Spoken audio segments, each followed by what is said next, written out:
3 minutes, 30 seconds remaining.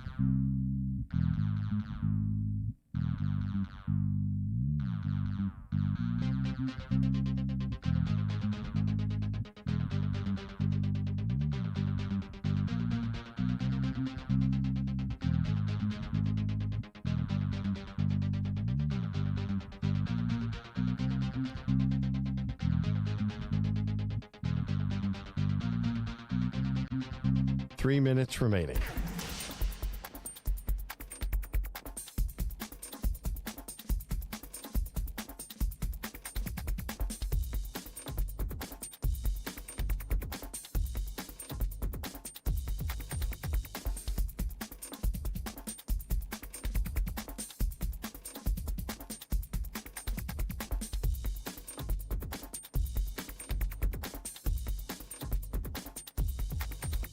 Two minutes, 30 seconds remaining.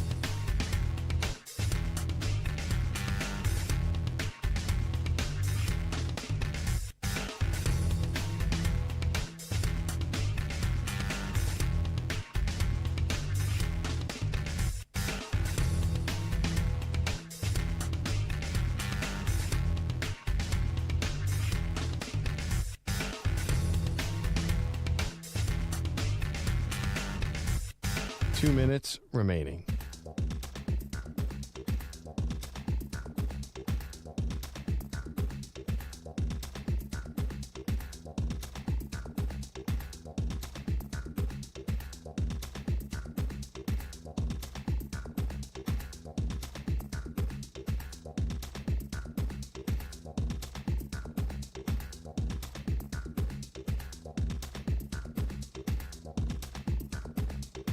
One minute, 30 seconds remaining.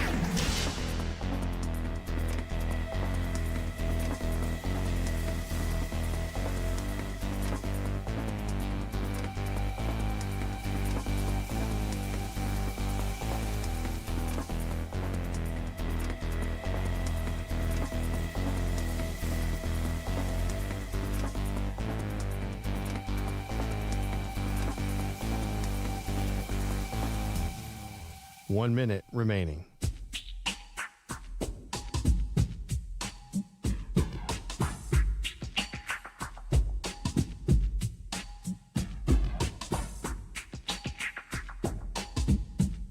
Forty-five seconds remaining.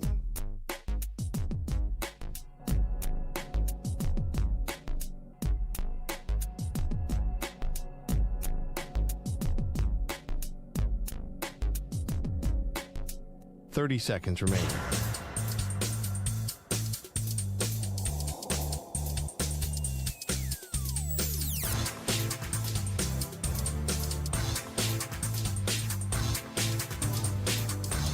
Fifteen seconds.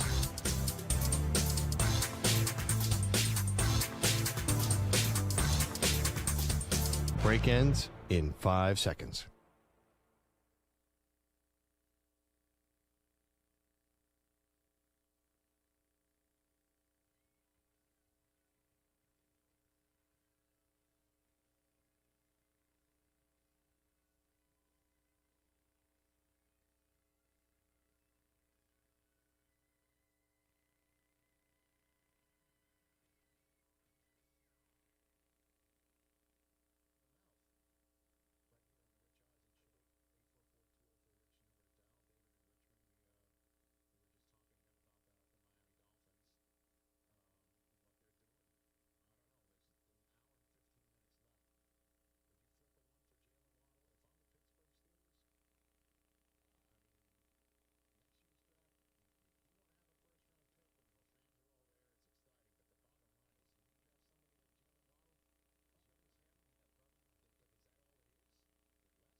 You're in a 4-minute break.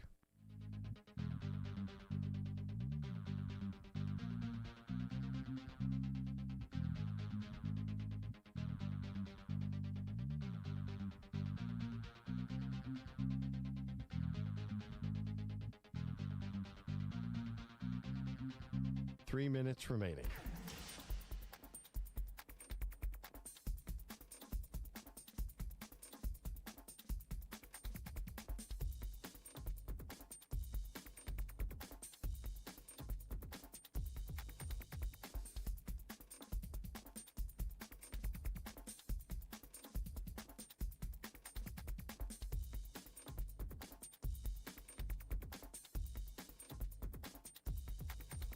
Two minutes, 30 seconds remaining.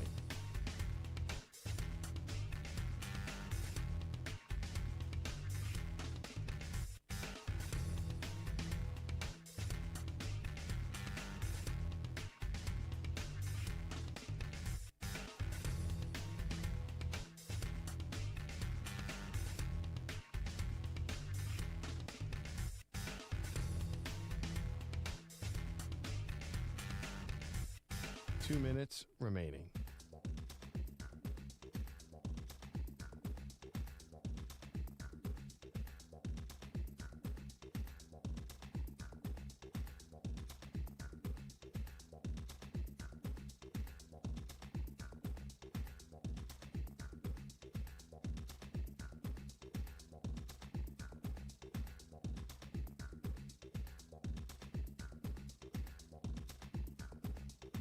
One minute, 30 seconds remaining.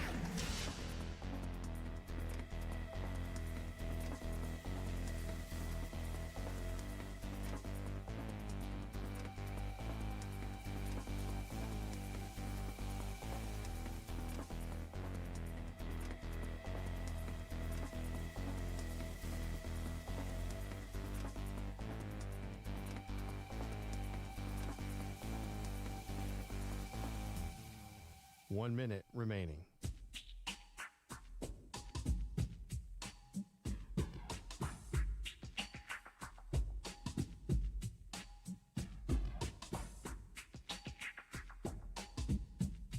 Forty-five seconds remaining.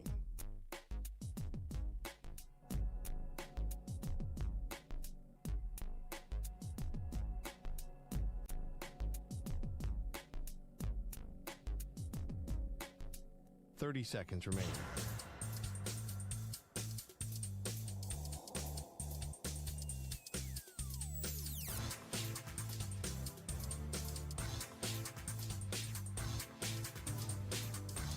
Fifteen seconds.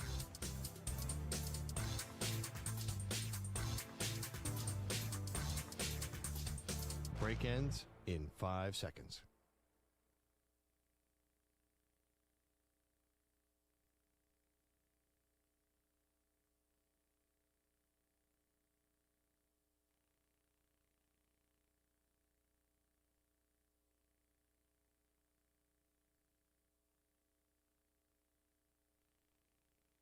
To infinity and beyond.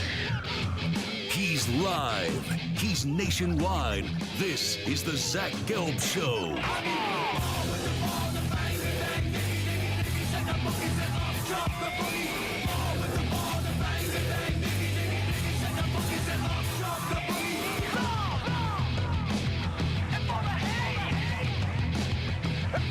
Here's your host, Zach Gelb. What up, what up, what up? This is the Zach Gelb Show on Infinity Sports Network, and I am not Zach Gelb. I am Zach's more handsome, funnier, more talented, more interesting, way taller, stronger, faster executive producer, Michael Samter, a.k.a. Big Mike. Those of you in the chat know me by a different name, a name I will never say. It rhymes with hoist, but I will never say that name. But I am he, Michael Samter, filling in for the first hour for Zach. Zach will be back to start the 4 o'clock Eastern, 1 o'clock Pacific hour. But for the first hour, I'll be here. It is a wild trade deadline day. There are moves happening as fast as you can keep up with them. Zach will also have a couple guests in the later parts of the show. Daquan Wright, tight end from Ole Miss. Ole Miss clearly going to be in that college football playoff rankings when they come out tonight. One of the teams vying for a national championship, Daquan Wright, their leading touchdown receiver for the Ole Miss Rebels. And then one of our favorites, Taylor Davis, the incredible Taylor Davis, who did Picks with Zach a couple weeks ago. She does the SEC State of Mind podcast on the Believe Podcast Network. Her co-host is former Auburn quarterback Jason Campbell.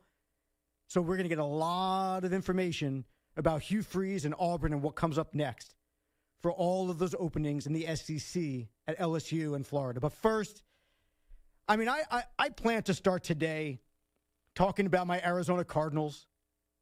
Of course, my favorite team in the NFL. And what they did to the Dallas Cowboys last night. But then I realized, no, they're not my favorite team. It's the New York Jets. Of course the Jets are my favorite team. They've always been my favorite team. And the New York Jets did something that I've been asking them to do for the past 2 years and blow it up. Blow it up. And the Jets heard my cry. They knew I was hosting this first hour. And they said, we've got to make Samter happy. And they did just that. The Jets dealt their two best defensive players, three-time Pro Bowler Quinnen Williams and former All-Pro Sauce Gardner. And the haul they got back for Sauce Gardner, holy bejeez, that is incredible. We have not seen a lot of guys. Stu knows this. Khalil Mack went for 2 first-round picks in that deal to the Bears. That dude was the Defensive Player of the Year. Had one of the greatest starts in the history of the NFL for a rookie coming out of Buffalo. That dude was a beast. Went for 2 first-round picks. But the Jets get 2 first-rounders. 2 first-rounders from Hickey's Indianapolis Colts for Sauce Gardner. Sauce Gardner, who was the number 1 rated cornerback in 2022 and in 2023. And since then, 22nd in the NFL last year, 27th this year, according to PFF ratings. Still an elite cornerback, but 2 first-round picks? 2? The Jets, for the first time in years, forget about what's happening on the field. I don't care how bad we suck. We just fleeced the Colts. We fleeced them.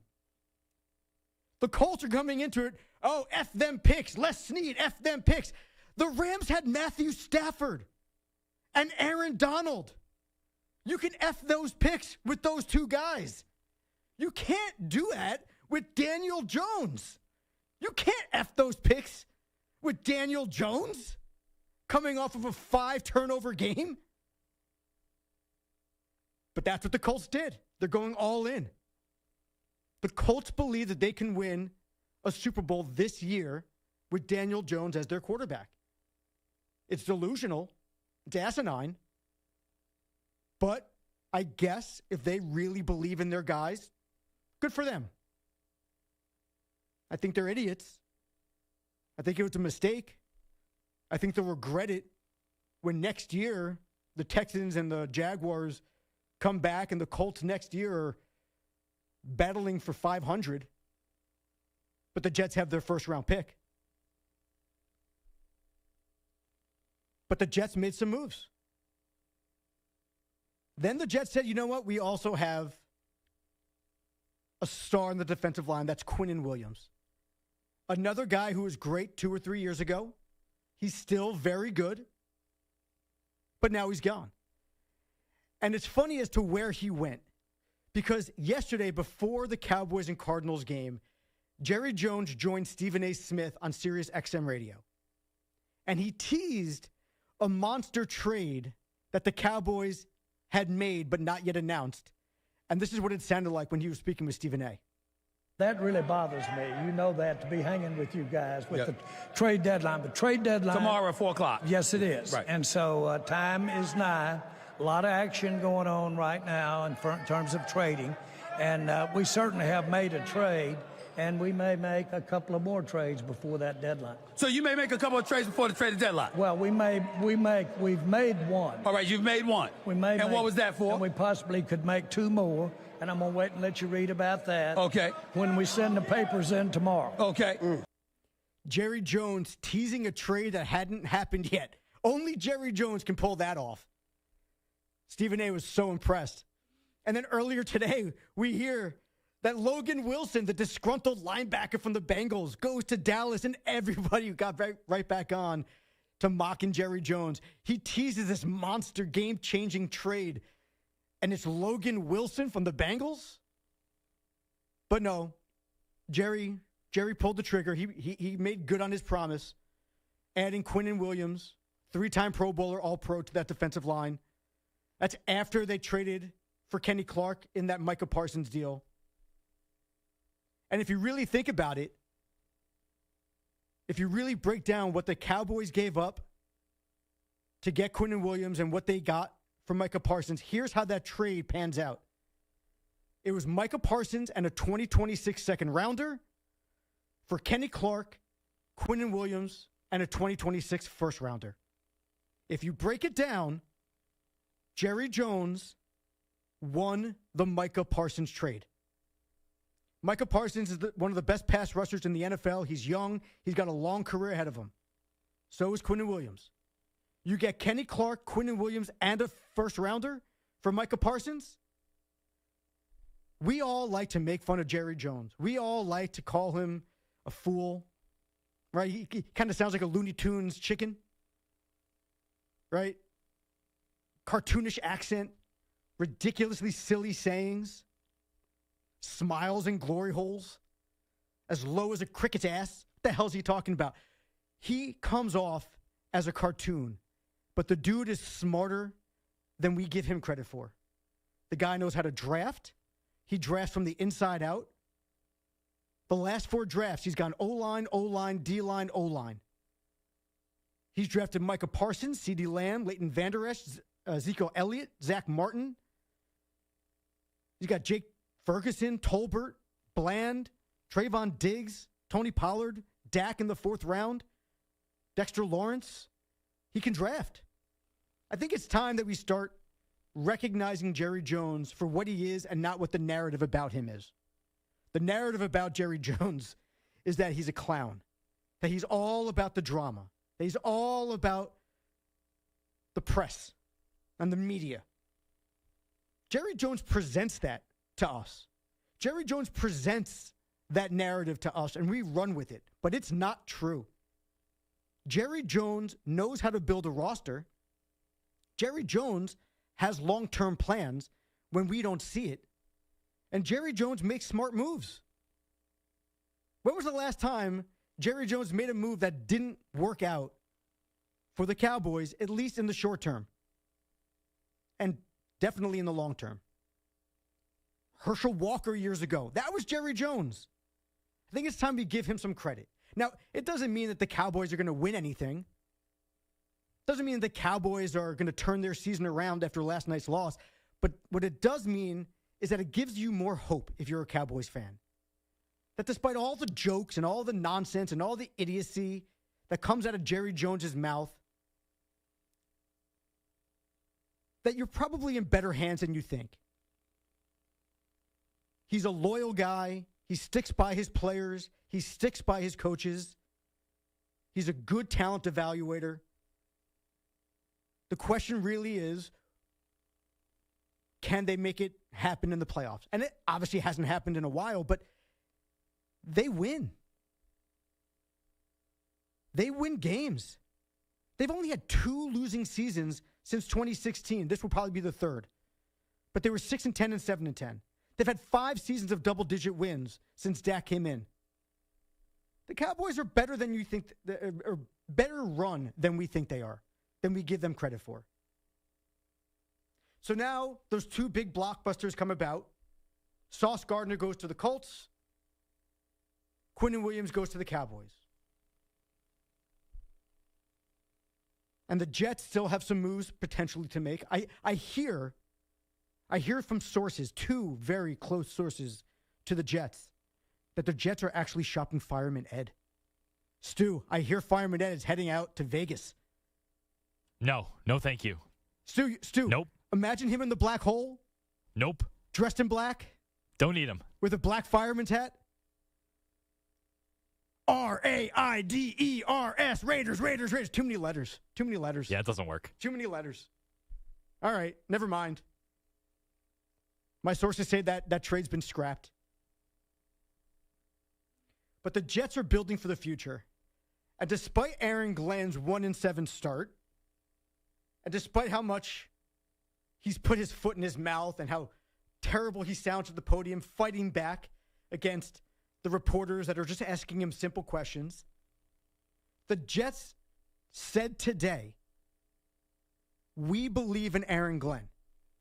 We're going to get rid of these players because they're not working, and we're going to give Aaron Glenn and Darren Muji picks for the future because we believe in them, and we believe in them to build their offense and build their defense the way that they want to. It is a gamble. After what we've seen so far from Aaron Glenn, that is a gamble by the Jets to give him that much power. Because we've seen it before. We've seen it multiple times. Where a team kept a lame duck coach or a coach on the hot seat around for a crucial draft, right? Eberflus with the Bears, Brian Callahan with the Titans when they drafted Cam Ward. And those guys didn't even make it through the full season. Trevor Lawrence and the Jaguars with Urban Meyer. At the end of the day, if you're going to go into a crucial draft for your franchise, if you're going to build your team through the draft, you better be damn sure in that coach and that GM. Because if you give the keys to the car to Aaron Glenn and Darren Muji and they screw it up in the draft over the next 2 years, the Jets have 2 first-round picks next year, 2 second-round picks, 3 first-round picks in 2027 in a draft that some are already calling one of the deepest drafts that we've seen in recent memory, and 2 more first-round picks as well. The Jets have 5 first-round picks and 4 second-round picks over the next 2 years. You better believe in Aaron Rodgers, or Aaron Glenn, and you better believe in Darren Muji. Because if you don't, blowing it up doesn't mean anything if you don't make good on those picks.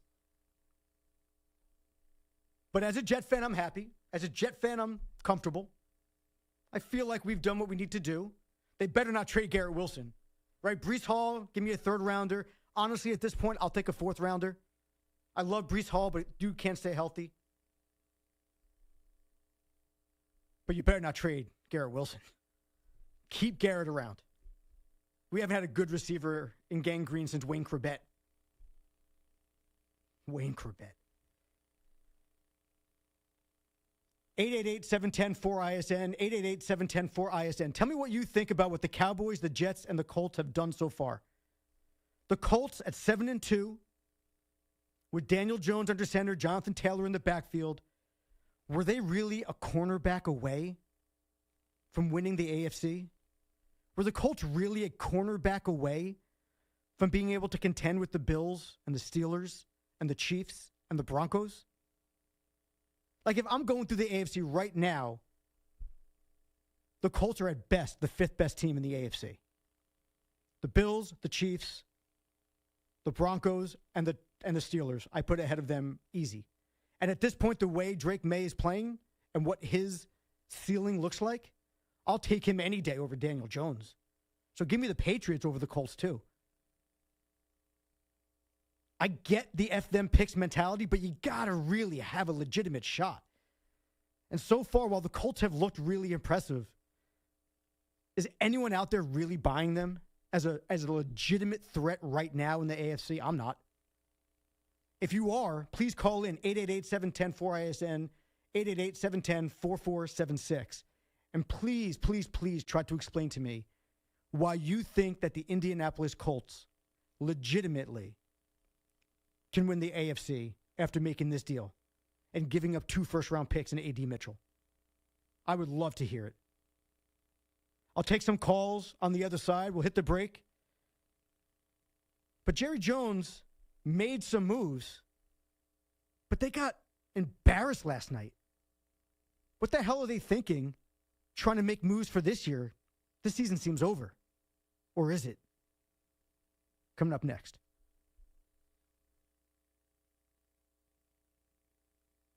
You're in a 5-minute break.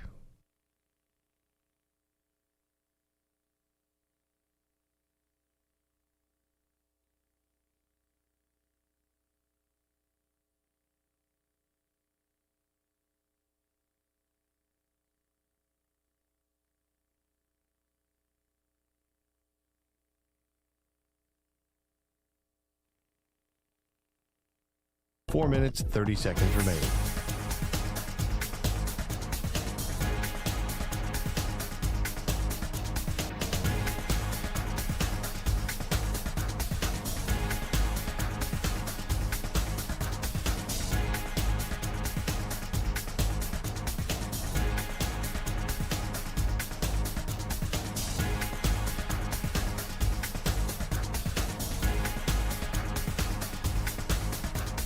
Four minutes remaining.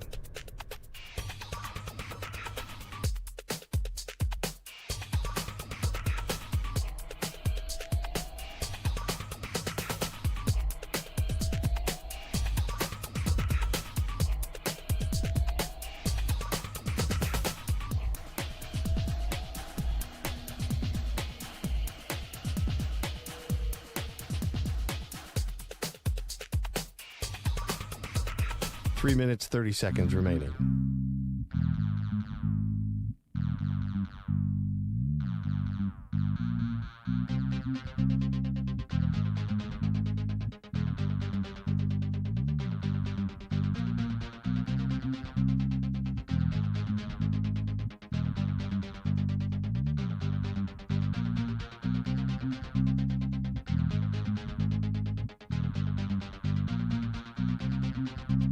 Three minutes remaining.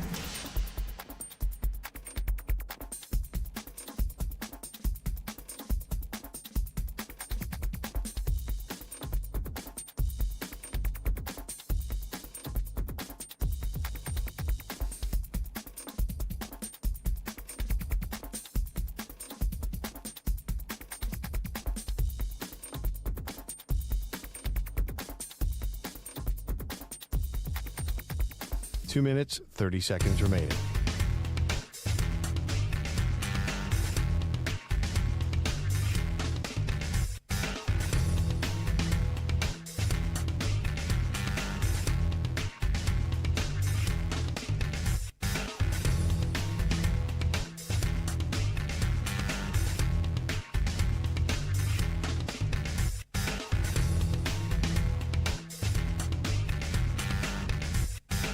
Two minutes remaining.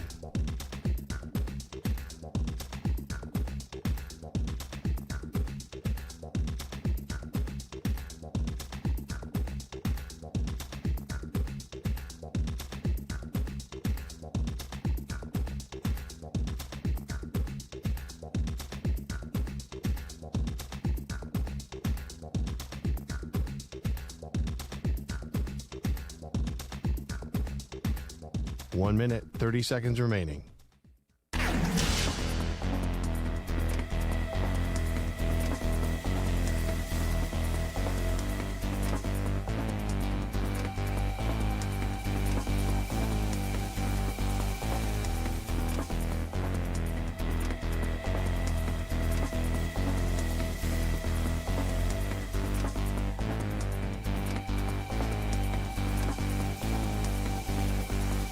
One minute remaining.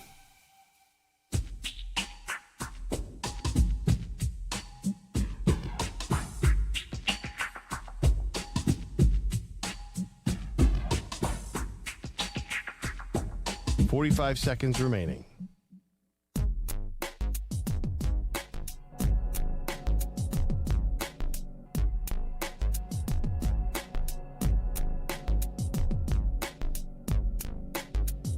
Thirty seconds remaining.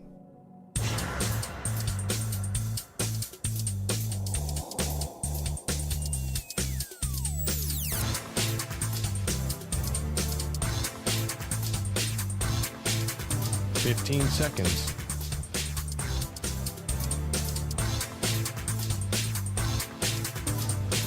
Break ends in 5 seconds.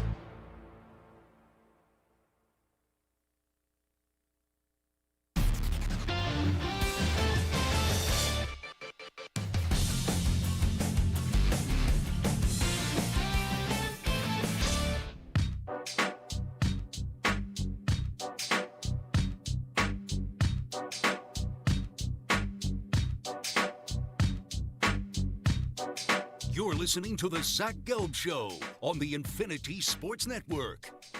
Welcome back to the Zach Gelb Show here on the Infinity Sports Network.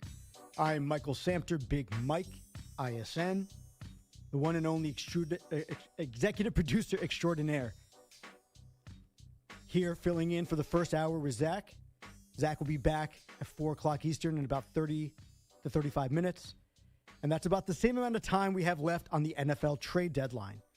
38 minutes left until 4 o'clock Eastern when the deadline ends. We just talked about Quinnen Williams going to the Cowboys. We talked about the Colts trading 2 first-round picks for Sauce Gardner, the Jets blowing it up.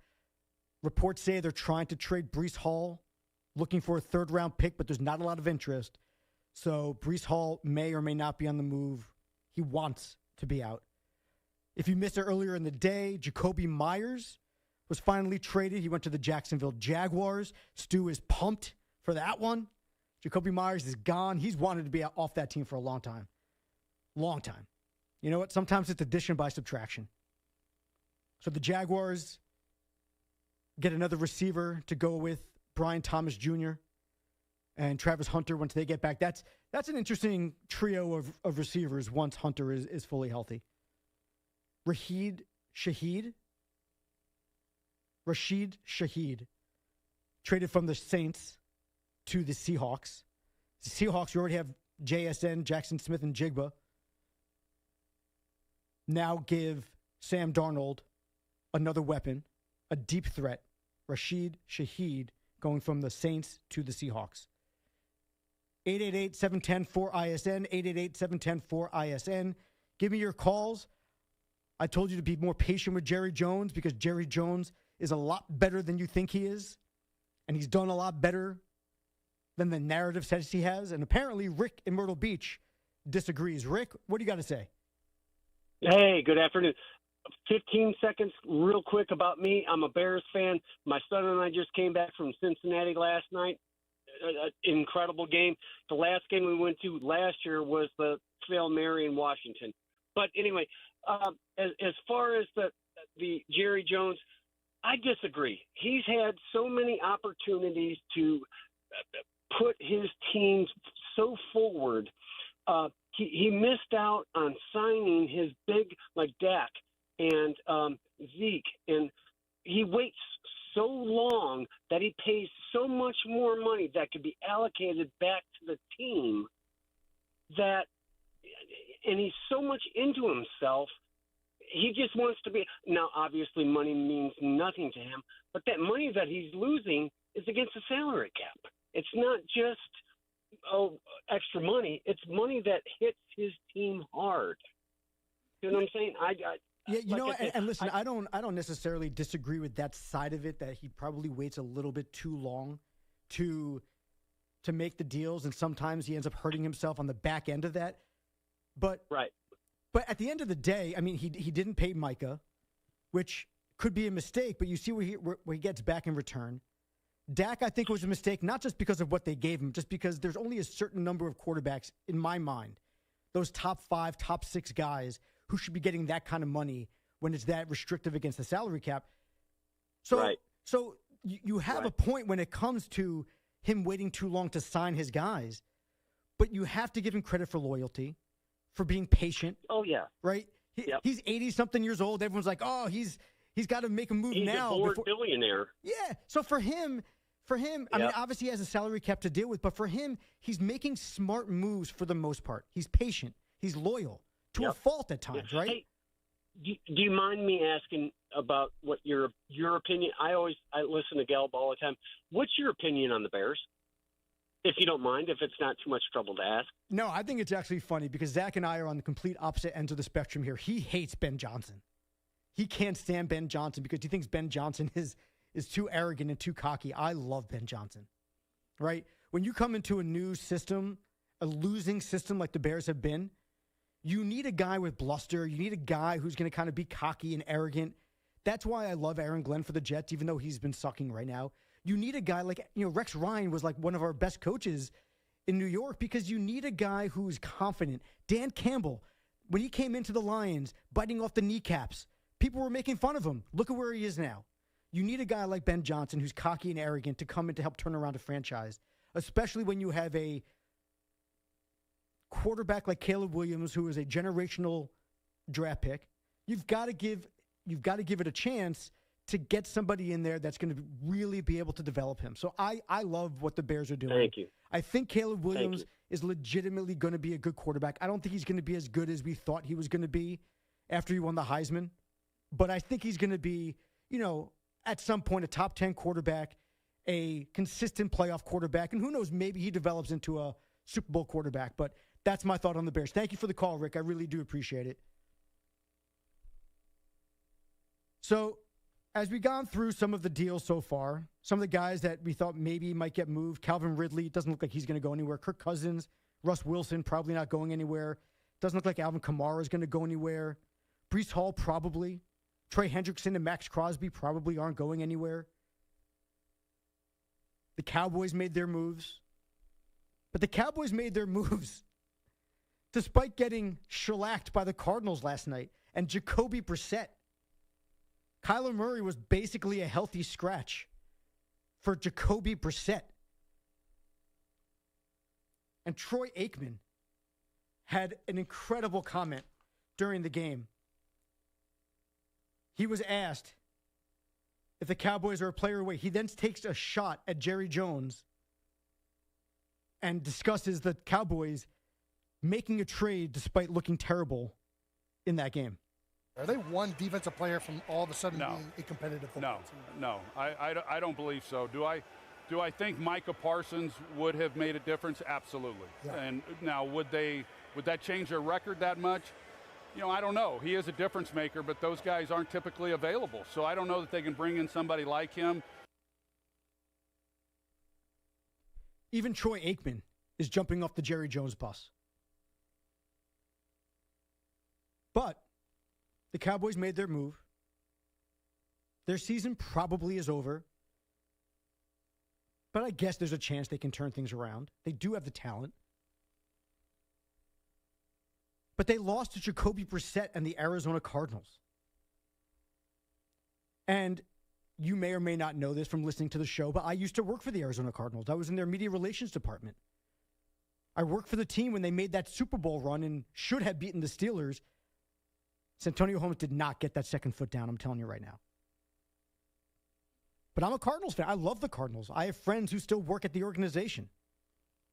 I want them to succeed. But like I said earlier on when I was talking with Rick, there's only 5 or 6 quarterbacks who legitimately are worth the kind of money that a lot of these quarterbacks get paid. Josh Allen, Joe Burrow, Patrick Mahomes, Lamar Jackson, probably Jalen Hurts, Matthew Stafford. But there's not a lot of guys that you really feel like you can put a team on their shoulders, pay them $50 million, and win a Super Bowl. And Kyler Murray in Arizona is absolutely not one of those guys. I mean, there were rumors about the guy not watching film, not being attentive, not focusing on his job. He's small. I know about small. I'm the smallest radio host in the country. Smallest producer in the country. Even Stu could kick my ass. And he's wearing a Liverpool shirt, and Brentford just kicked Liverpool's ass last week. Yes. It's over a week ago. So. That doesn't matter. It doesn't matter. Let's go, Brentford. Done. But at the end of the day, Kyler Murray can't stay healthy. Kyler Murray has been rumored to not be a workaholic like a quarterback needs to be. Kyler Murray has a history of pointing the finger, not the thumb, back at himself. Kyler Murray is a good quarterback. At best, he's a top 15 quarterback. But you can't win a Super Bowl with Kyler Murray. The only way that you win a Super Bowl with Kyler Murray is if it's like a Trent Dilfer situation with a legendary defense and an incredible running game and a good receiving core, and the quarterback just does enough. But you're not winning anything with Kyler Murray. And Jacoby Brissett went out there. We heard Rex Ryan say it, and others reiterated, that the Cardinals' offense runs better with Jacoby Brissett under center. And what we saw last night was that's true. Marvin Harrison Jr. looked like the guy we thought Marvin Harrison Jr. was going to be. When he's with Kyler Murray, he doesn't. So is the issue Marvin Harrison Jr. or is the issue Kyler Murray? I think it's pretty clear. The problem is the Cardinals are screwed. They just gave Kyler Murray a 5-year, $230 million deal, making $46 million a year. And he's signed through 2028. They can't get out of that deal until 2027 if they eat some of that money. They are screwed. He is 12th in average salary per year. He's ahead of Mahomes, Darnold, Stafford, Baker, Daniel Jones, Aaron Rodgers. The Cardinals screwed themselves by giving that kind of money to a guy who at best was going to be able to lead them to a playoff game or two. At best. At the end of the day, the Cardinals are in a bad spot. And after the game, Jonathan Gannon said, Kyler Murray is still our starting quarterback. Jacoby Brissett is still our backup. I think Jonathan Gannon's a bright young mind. I don't get what the hell he's thinking. I don't get it. Why on earth would you go back to Kyler Murray? I get you're stuck with him for a few more years, but why go back to him this year? The team looks better without him. Stick with Jacoby. You have Kyler's salary no matter who's playing quarterback. You might as well get the guy out there who's better for your team. So the Cardinals win with Jacoby Brissett. They won't learn their lesson, and Kyler Murray will be back under center. They'll finish last in the NFC West, and they'll have a top 10 pick once again. The definition of insanity is doing the same thing over and over and expecting different results. And that is exactly what the Arizona Cardinals are doing. I see somebody across the glass wearing a Nebraska shirt. The definition of insanity is me letting you fill in for me, right? The definition of insanity is me saying that Jerry Jones isn't as dumb as people think he is. Yeah, since I work for Compass Media Networks, I'll agree with you on that, and I do some of the Cowboys games. Ladies and gentlemen, for the first time in the history of the Zach Gelb Show, Zach Gelb and Michael Samter agree on something. I kind of like being on this side of the glass. Should I start screening phone calls? 888-710-4ISN, 888-710-4476. It's a Zach Gelb Show. Do you want to talk to Mike? Oh, you think Mike is just giving a crappy opinion? No, that's not nice. He's doing a good job. Yeah, I think Nate in Iowa, Rick in Myrtle Beach, they've all called in. It looks like the chat is not loving my opinions at this point. Tell me another day that ends in Y. Hey guys in the chat, you gave me the worst nickname in the history of sports radio. How about you give me a break?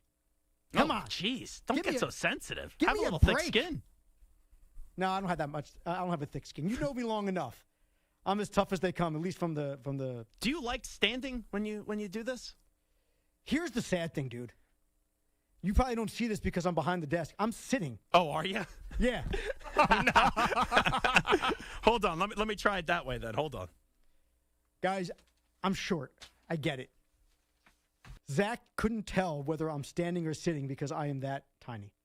You don't stand the whole time? I always thought you were standing. Never. Oh. Yeah, sitting's probably better. When I go on a big rant, when I'm like really going off, like on Shep and Mike Tyson. Oh, jeez. Then I stand up. I gotta get the diaphragm going. I gotta really just like dig in deep and. Your gut? Yeah. Yeah. Oh yeah. Okay. So Zach, are you back at 4? You coming back early? No, I'm ready to go. What I had to do for a podcast that I was on was about 30 minutes. Okay, great. Okay, great. Well, we had a wonderful, fantastic segment planned next. And what were you going to do? You guys are sadly going to be missing out on one more segment of Michael Samter. I was going to go over, as tonight is the first college football playoff rankings. I was going to go through who the 12 teams were going to be in the playoffs, including the ACC champ and the Group of 5 best team, and go through who I thought. And did you where have the Arizona rankings were State gonna in at spots 1, 2, 3, 4, 5, 6, 7, 8, 9, 10, 11, and 12? Arizona State beats Arizona State. What a game by Arizona State. Bowl. You know what? If Jeff Sims can run for 88 yards against Matt Campbell's defense, I'll take the Sun Devils any day. Okay. But I guess when we come back, Zach is back. All right. Don't tell cry, the Backstreet Gresh. Boys. But before we get to Zach, we've got Ack. Ack on updates. My guy, Rich Ackerman, right now. Infinity Sports Network. Sports Flash. And this report is brought to you by Advantage Gold. Defense wins football games. The same could be true when it comes to protecting your retirement. Learn more about Advantage Gold today. Text GOLD to 85545 now and request your free gold investment kit. Visit AdvantageGold.com for terms. Message and data rates may apply. The NFL trade deadline today, and the Jets and Cowboys have had quite a day. Dallas first picked up Logan Wilson from the Bengals, and then Quinnen Williams from the Jets, sending a first-round pick next year and a second round of this year to New York. That gives the Jets 5 first-round picks over the next 2 drafts, because in a separate deal today, they send Sauce Gardner to the Colts for first-round picks in each of the next 2 years, as well as receiver A.D. Mitchell. The deal comes months after Gardner signed a 4-year, $120 million extension. The Saints send Rashid Shaheed back to the Seahawks for 4th and 5th rounders next spring, while the Jaguars sent a 4th and a 6th to the Raiders for Jacoby Myers. The Padres, Yu Darvish underwent Tommy John surgery. He will miss all of 2026. The Thunder haven't missed a beat after winning the championship last year, opening the season 7-0. They take on the Clippers tonight in L.A., and top-ranked Purdue opens the season tonight against Evansville. I'm Rich Ackerman. This is the Infinity Sports Network. Follow us on X. Our handle is INF Sports Network.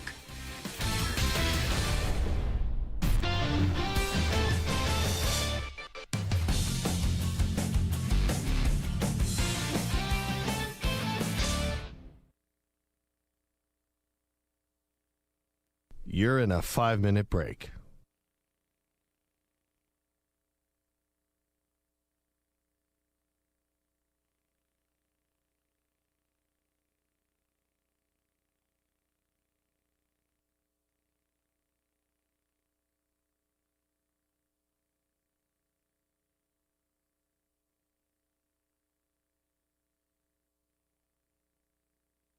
Four minutes, 30 seconds remaining.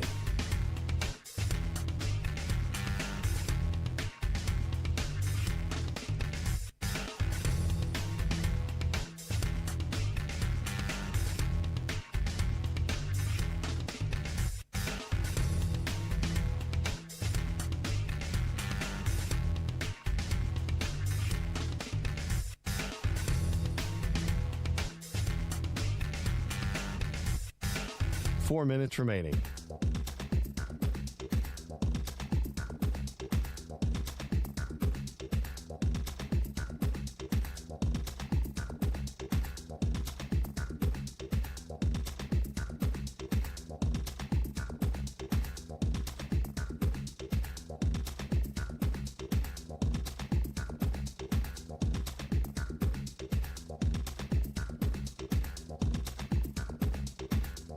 Three minutes, 30 seconds remaining.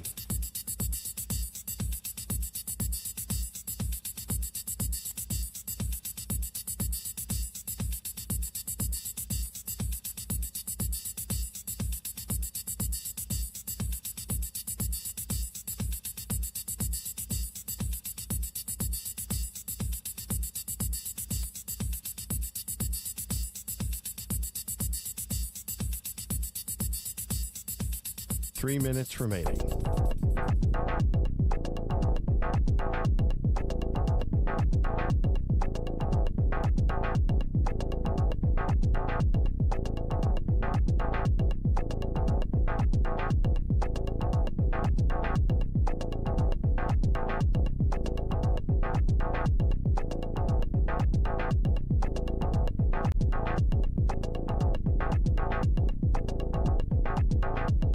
2 minutes, 30 seconds remaining.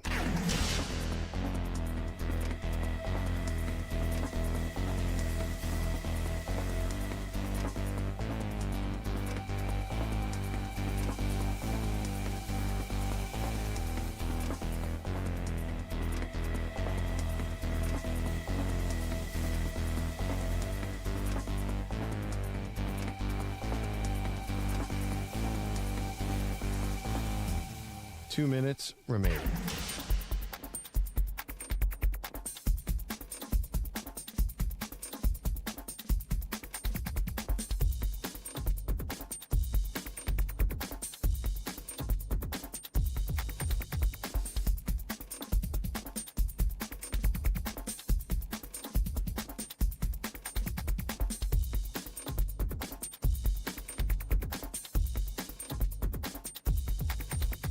One minute, 30 seconds remaining.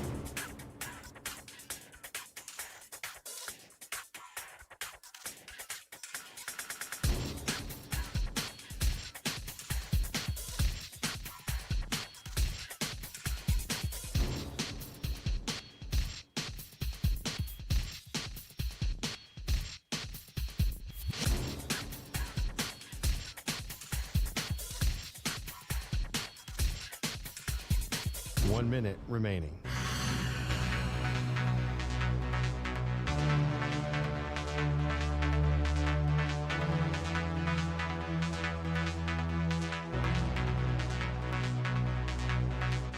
Forty-five seconds remaining.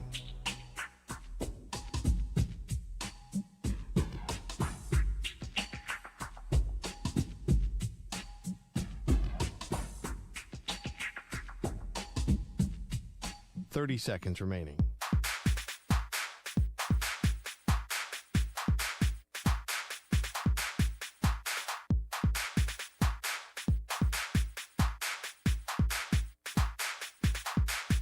Fifteen seconds.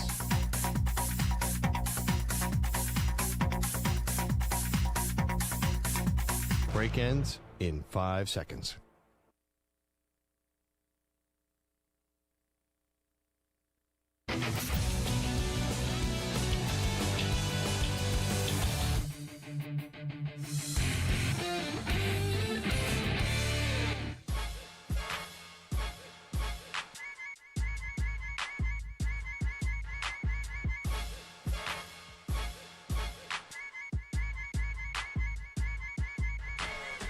You're listening to the Zach Gelb Show on the Infinity Sports Network. Live from the palatial yet not overly ostentatious studios of the Infinity Sports Network here in beautiful New York City, sitting on top of the 10th floor of 345 Hudson Street. And welcome on into a Tuesday edition of the actual Zach Gelb Show. I am your host, Zach Gelb. We'll take you all the way up until 6 p.m. Eastern, 3 p.m. Pacific time. You could always give me a follow on the good old cesspool of Twitter or on Instagram, where I'm always straight flexing at Zach Gelb, or you can check me out on TikTok at The Zach Gelb Show.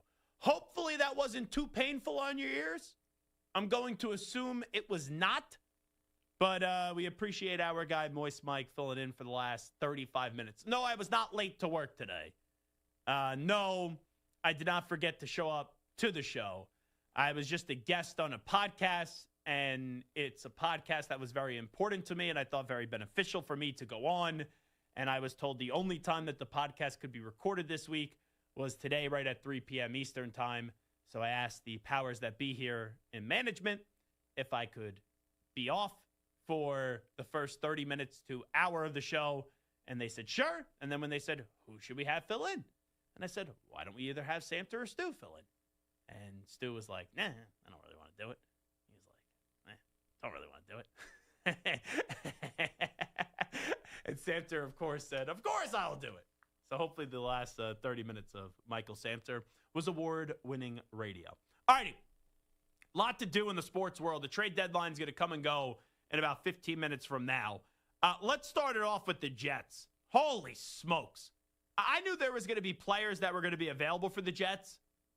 I didn't know that we would see both Quinnen Williams and Sauce Gardner today get traded. Like, if you would have told me yesterday that Sauce Gardner would have been traded, I would not have believed you. Quinnen Williams, I would have believed, not Sauce Gardner. And also 2 first-round picks for Sauce Gardner. Forget Adonai Mitchell.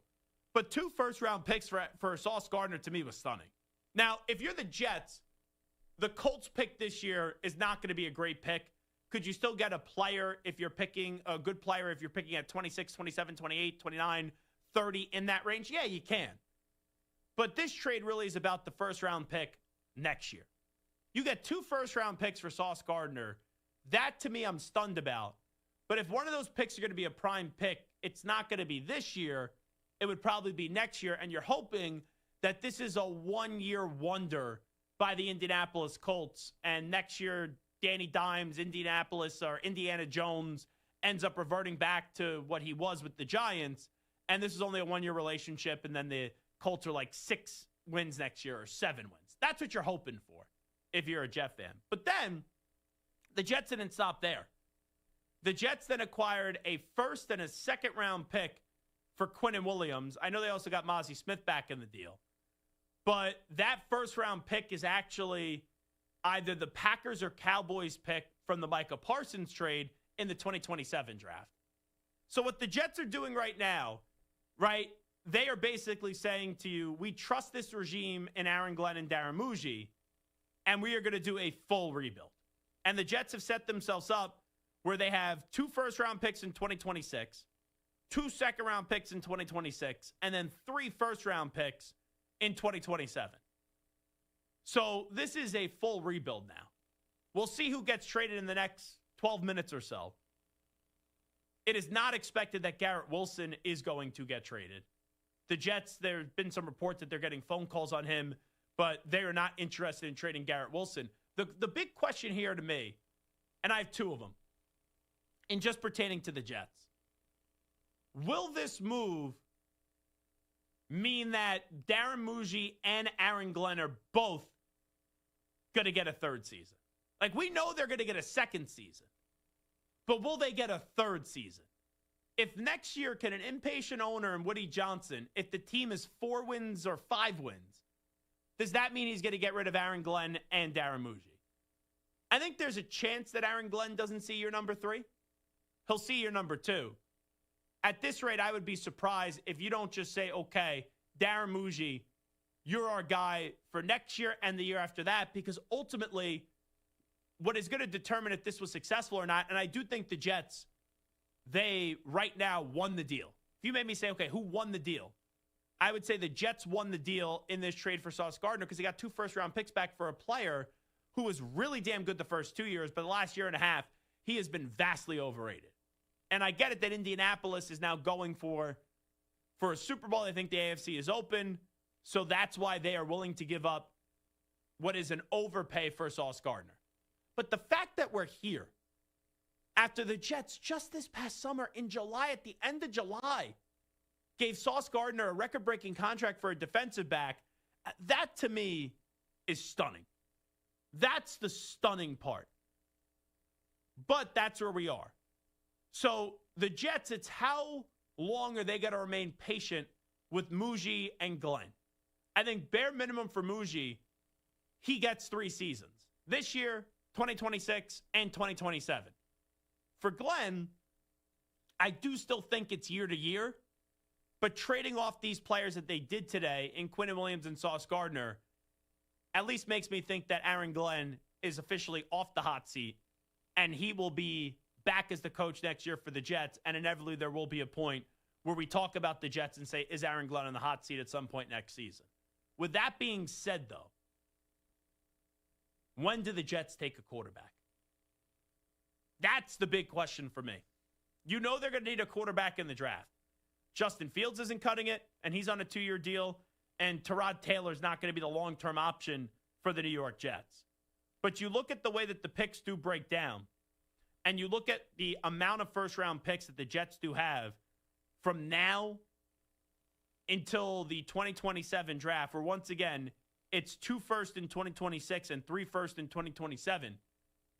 I don't know when the Jets are going to take a quarterback. I don't. And my gut instinct would tell me that they wait until 2027 because this is not perceived to be a strong quarterback draft class. I went back and I looked at Mel Kiper Jr., he ranked his quarterbacks. The top 3 quarterbacks, in his opinion, and right, just because Mel says it doesn't mean it's gospel, but he's the most recognizable draft analyst in the country. Dante Moore, first quarterback. Fernando Mendoza, second quarterback. Ty Simpson, third quarterback. Lenore Sellers, QB4, and then John Mateer, QB5. That's not a quarterback draft class that I'm saying, okay, the Jets have to take a quarterback. But in 2027, when you have 3 first-round picks, they will take a quarterback in 2027 if they don't do so in 2026. But will the Jets fall in love with someone from now until the draft in April where they say, okay, we're going to go take a quarterback in 2026. And once you do that in 2026, it's going to take you out of the business of taking a quarterback with those first-round picks in 2027. But now you have 5 first-round picks in the next 2 years. You got to hit on these picks. You got to hit on at least 3 or 4 of them. And most importantly, you got to get a quarterback. Because in this league, if you get a quarterback, things could change rather quickly. And you need a quarterback to have a chance to succeed in the NFL. And if you don't have that quarterback, you're screwed. So, sure, the Jets could get rid of Quinnen Williams today. The Jets could get rid of Sauce Gardner today. It's all about acquiring the most amount of assets possible. But then once again, my entire life, the Jets have been in a rebuild. Outside of that 2-year stretch where the New York Jets made back-to-back AFC championship games, the Jets have always been in a rebuild. And it's been this cycle of new head coach, new general manager, new quarterback. Well, you have a new head coach, you have a new general manager, and one of these 5 first-round picks better deliver you next franchise quarterback. And I could tell you now, I don't know how Arch Manning is going to do the rest of the season. It's improving. He's not going to enter his name in the NFL draft this year. I'd be shocked if he did so. But could you imagine in a world in 2027 where the Jets end up landing Arch Manning and Arch Manning has this bounce-back story and they're in position to pick him, and then his grandfather goes, nah, I don't want to go to the Jets. Kind of similar to what he did with the Chargers when he forced his way to the New York Football Giants. So I can understand both sides of this. I can understand a Jet fan saying, I don't want to get rid of a player like Quinnen Williams. I don't want to get rid of a player like Sauce Gardner. They are clearly saying Muji and Glenn are the guys, but I still don't know if they are the guys. They're both going to get next year. Muji's going to get through 2027. I would imagine Aaron Glenn's still going to be year to year, but he'll be back next year. But you better hit on these picks. And that's what it comes down to. If you don't hit on these picks, then Darren Muji and Aaron Glenn are just going to fall in the long line of failed head coaches and executives here in the New York area. But this quarterback draft class, Dante Moore, Fernando Mendoza, Ty Simpson, Lenore Sellers, John Mateer, it doesn't suggest that, hey, the Jets are definitely taking a quarterback this upcoming draft, and they'll probably wait until 2027. All righty, we'll take a timeout. Zach Gelb here with you. We're on the Infinity Sports Network. When we do return, we'll recap all the mayhem from the trade deadline as it's about to expire in 6 minutes from now. Also, we'll get into that disaster that was the Dallas Cowboys defense last night. And also, Kyler Murray. Did he play his last game with the Cardinals? We'll discuss when we continue after these short messages.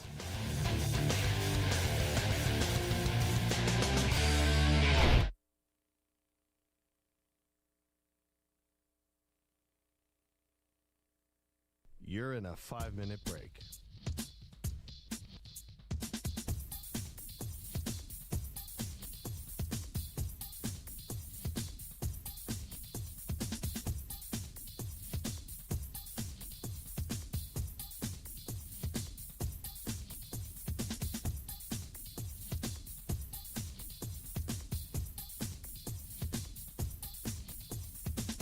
Four minutes, 30 seconds remaining.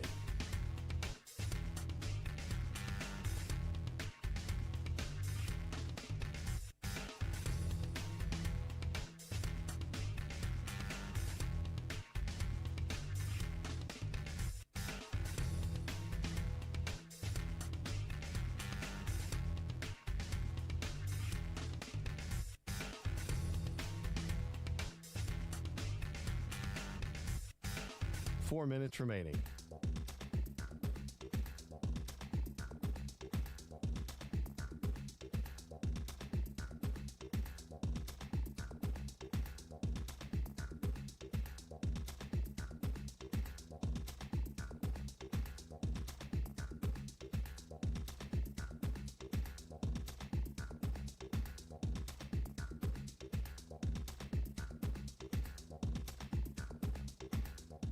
3 minutes, 30 seconds remaining.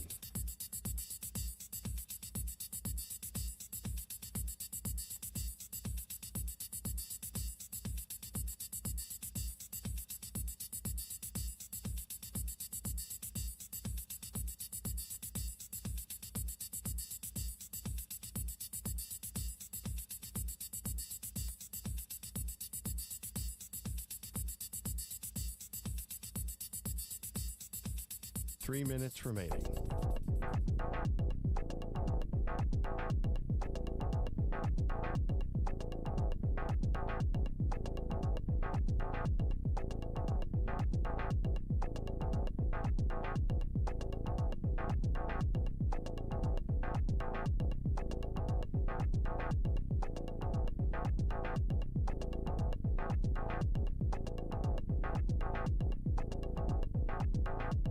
Two minutes, 30 seconds remaining.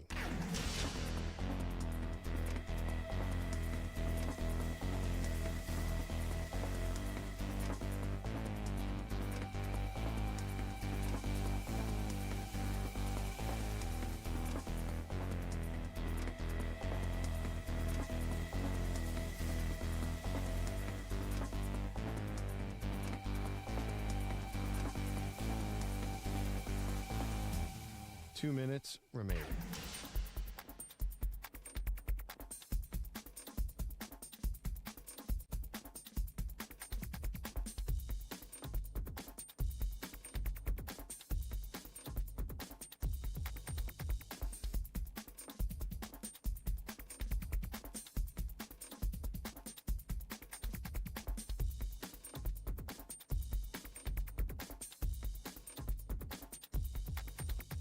One minute, 30 seconds remaining.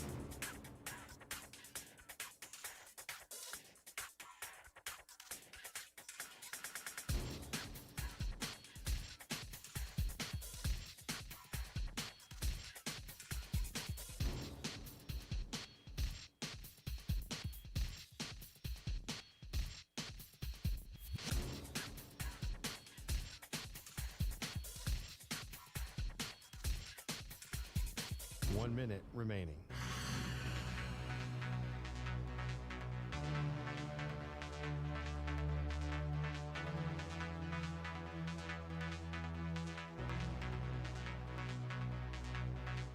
Forty-five seconds remaining.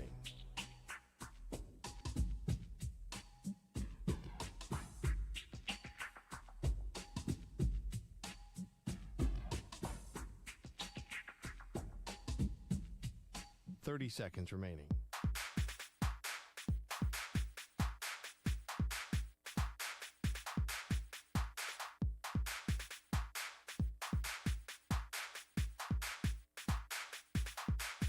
Fifteen seconds.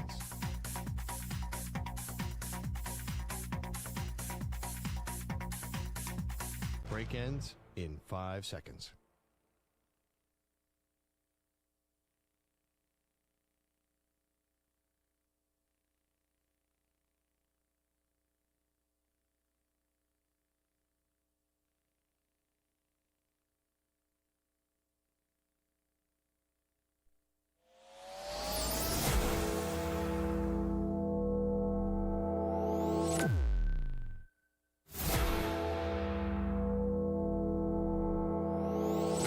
Infinity and beyond. He's live. He's nationwide. This is the Zach Gelb Show.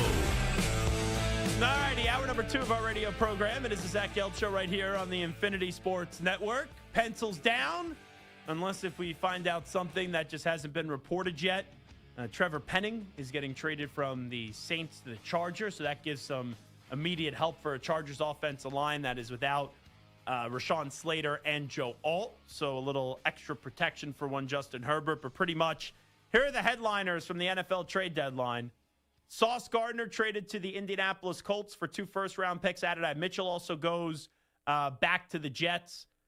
You also then did have Quinnen Williams get traded to the Dallas Cowboys for a first and a second-round pick. That's a second-round pick this upcoming draft, and then it's a first-round pick for 2027, and it's going to be the best of either the Packers or the Cowboys pick that will go to the New York Jets. as the Jets have now loaded up with 2 first-round picks for 2026 and 3 first-round picks for 2027. Rashid Shaheed got traded from the Saints to the Seahawks, so another weapon for one Sam Darnold, as you have Jackson Smith and Jigba and now Shaheed.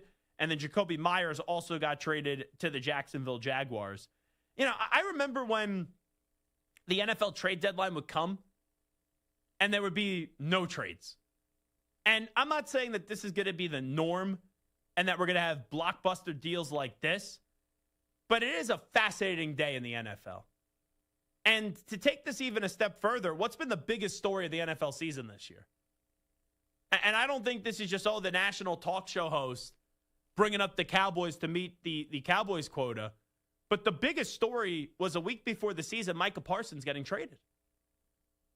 So Micah Parsons gets traded to the Green Bay Packers from the Dallas Cowboys.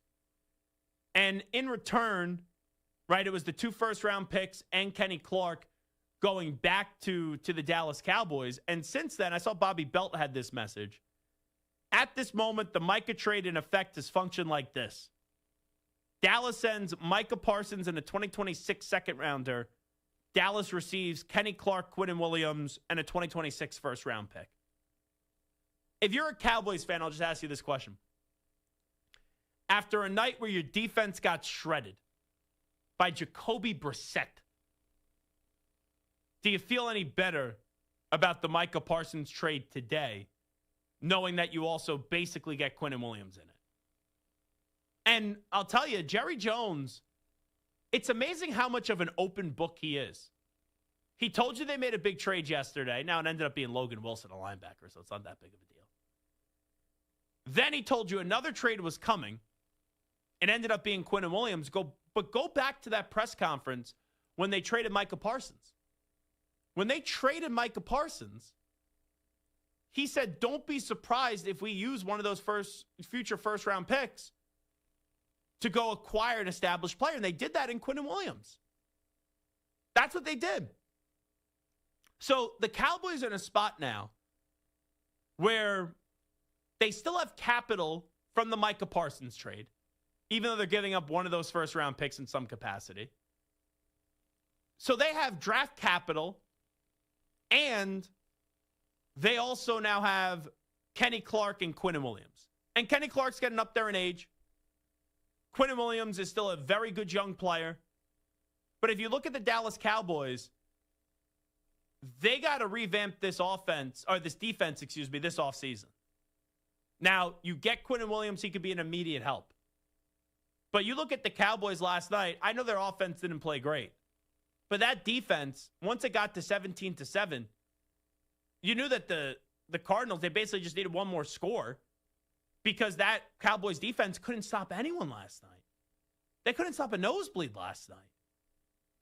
So you look at the Cowboys, their offense, which has not been good the last 2 weeks, but it shows you how perfect the offense needs to be. Because if the offense isn't perfect, they got no chance to win a game. And even when the offense is really good, it doesn't even mean they're going to win a game. But you look at the Dallas Cowboys, I would imagine that they get a long-term deal done with George Pickens. So you have George Pickens. You have Dak Prescott already taken care of. You know, could they eventually move off of Dak? I don't know.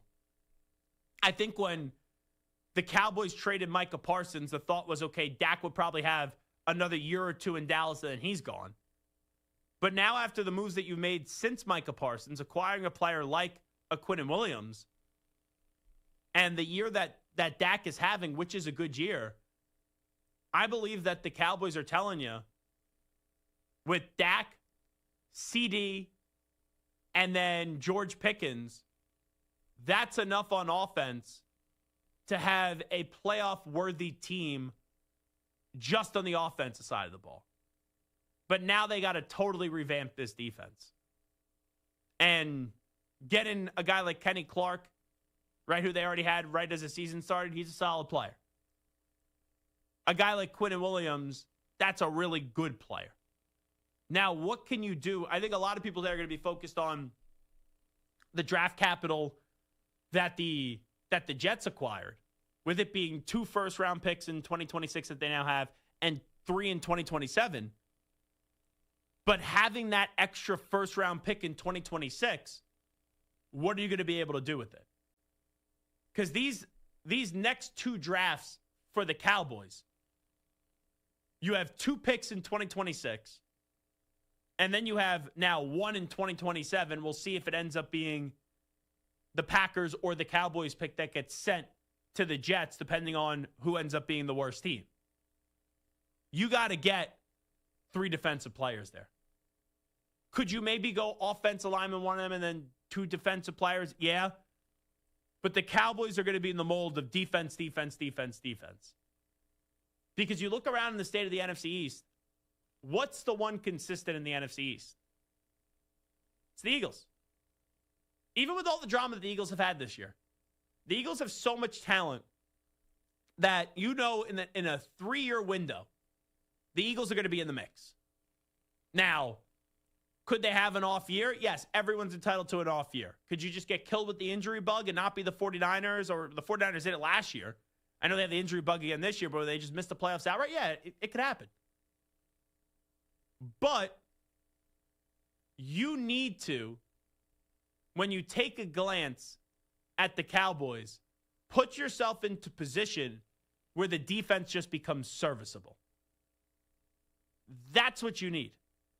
You just need the defense to be serviceable. And you look around the NFL, right? The Bengals have all these names on offense, but their defense can't do jack. So my question now will be, are the Cowboys going to be the Bengals? Are they? Or are they going to get this right on the defensive side of the ball and have a serviceable defense with an offense that has a ton of potential with Dak Prescott, CeeDee Lamb, and assuming that you get a long-term deal done with George Pickens?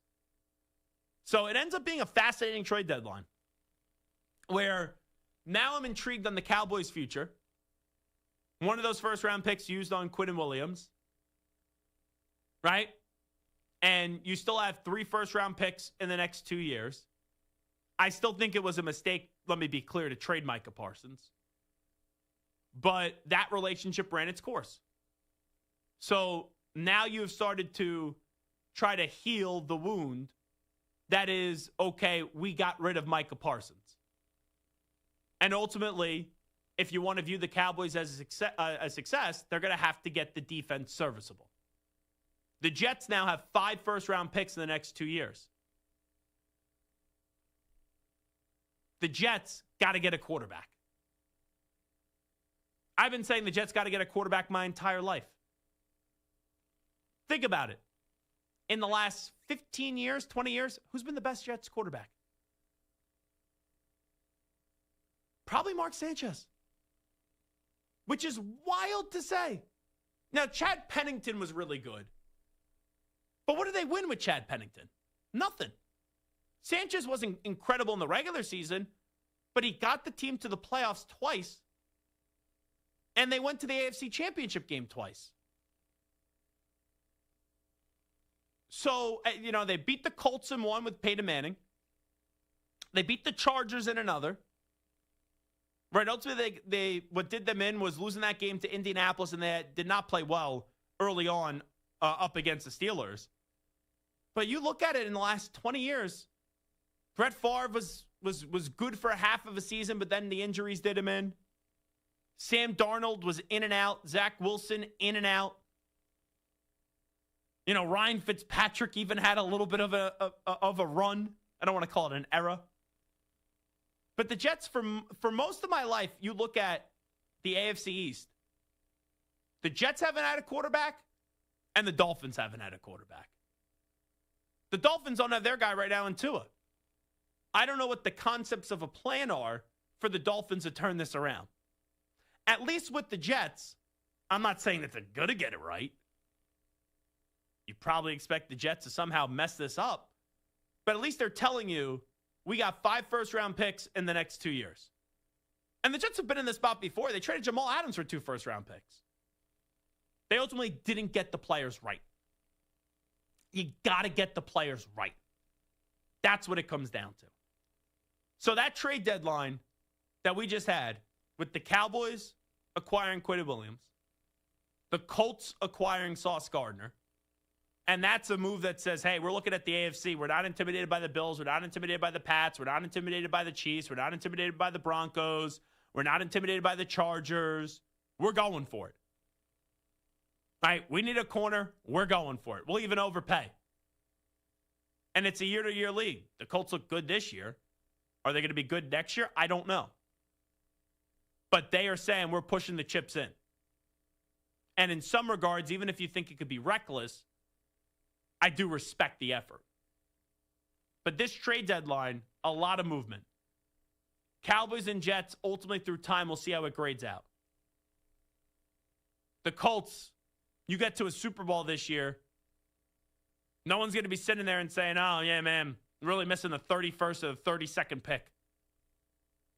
Now, a year from now, if you end up tanking the season, right, and you end up stinking, yeah, you're going to miss that pick. That's the risk. That is the risk. I'm still surprised it ended up being 2 first-round picks for Sauce Gardner. And then you look around to the other teams that made some moves. I thought the Jaguars getting Jacoby Myers was a smart move. You're trying to see if Trevor Lawrence is going to be the guy or not. Travis Hunter is now hurt. Brian Thomas Jr. has been up and down this year. You get another weapon for Trevor Lawrence, I don't think it's a bad idea. I'll tell you, I think maybe the move that I love the most in terms of immediate impact, right? Because Sauce Gardner going to the Colts, it's an impact, don't get me wrong. But I don't think Sauce Gardner is great. I think he's good. I think he's solid. He's got to prove to me, though, he can be the Sauce Gardner of 2 years ago. Right? Like, you look at immediate impact. Like, Jacoby Myers, do you really believe in the Jaguars? I think Rashid Shaheed going to the Seahawks. The Seahawks could be the most underrated team in the NFL. Mike McDonald has been as good as advertised. That was even a team last year where I know they missed the playoffs, but it wasn't because they missed the playoffs because they weren't any good. You know, that was a team last year that was 10-7. The Rams also were 10-7 last year. It was a good year in the NFC. But right now, the Seahawks, they could be the least talked about good team in the NFL. They're 6-2 right now. Sam Darnold's playing really good football. You get him Shaheed. You have Jackson Smith and Jigba, who's having arguably the best season we've seen from a wide receiver this year. And you got a defense that's really good, too. And in the NFC, who do we sit there and talk about going to the Super Bowl? Eagles, Packers, Lions, Rams. You know, even, will Kyle Shanahan do it again with the 49ers? With whatever he continues to run out each and every week at quarterback. But people really don't talk about the Seahawks. And all the Seahawks keep on doing is winning. So the Saints get a 2026 4th-round pick and a 5th-round pick for Rashid Shaheed. I think that is a move that we're going to look back and we're going to say, man, as long as he could stay healthy, the Seahawks made a heck of a deal at the deadline. And I like that Seattle team. I said for a while that Seattle team, they were a destination. They just needed a quarterback. Now, I envision when I said that Tyler Lockett would still be there and DK Metcalf would still be there. But Jackson Smith and Jigba, we all knew was the best wide receiver on that roster. And you got the 1-2 punch at the running back position, which have both been fine, in Kenneth Walker and Zach Charbonnet. We'll see when Cooper Kupp comes back from the injury. But they needed another wide receiver, and they got that today. You know, that's a heck of a job this year to be where they are right now. And they got a good coach, they got a good defense, and they got a good offense. That Seahawks team, I'm not saying they're going to go to the Super Bowl or anything like that, but I would like to see them win a playoff game this year. And they're one of those teams, just because they're not the sexy team, that we're not talking enough about the Seahawks. And it wasn't like they were bad last year. So Seattle's a team where I look at their schedule right now. They play Arizona, play the Rams, Tennessee, Minnesota, Atlanta, Indianapolis, the Rams, Carolina, and San Francisco. And I'll go through it right now. They'll beat Arizona. They'll lose one to the Rams. They still have to play them twice. They'll beat Tennessee. I'll even say they lose to Minnesota, but they'll beat Atlanta. I think they could beat Indianapolis. They should beat Carolina. And then I don't think it's crazy to say that they beat San Francisco and avenge that loss. Like, you're looking at 6 or 7 more wins for this team. Like, this could be a 12-13 or 12 to. They'll probably lose at least 2 more games.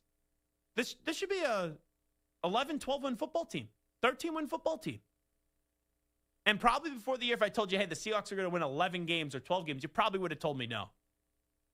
So there's programs in the way that they go on a trajectory. Year 1 was solid. They were 10-7 in the first year without Pete Carroll. Now it seems like they're taking that next step. So I thought that was a move that probably isn't going to get talked a lot, but that's where we are. All righty, we'll take a timeout. When we come on back, Daquan Wright is going to join us. He's leading the Ole Miss football team in receiving touchdowns this year. Ole Miss is 8-1. You got the college football playoff rankings coming out tonight. Ole Miss, with the way that their schedule breaks out the next few weeks, they're going to be going to the college football playoff. They'll be one of the 4 or 5 SEC teams that are in the college football playoffs. So let's talk about one of the best stories in college football in Trinidad and Chambliss with Daquan Wright when we come on back after these short messages. You're in a 5-minute break.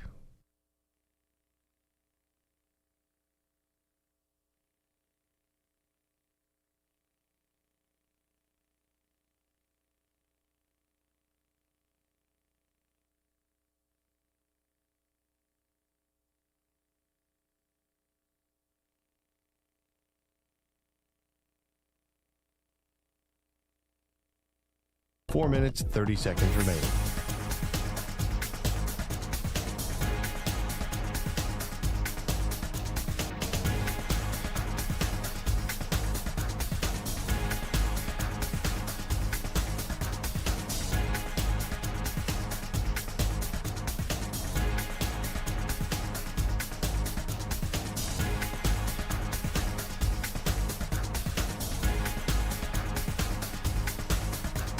Four minutes remaining.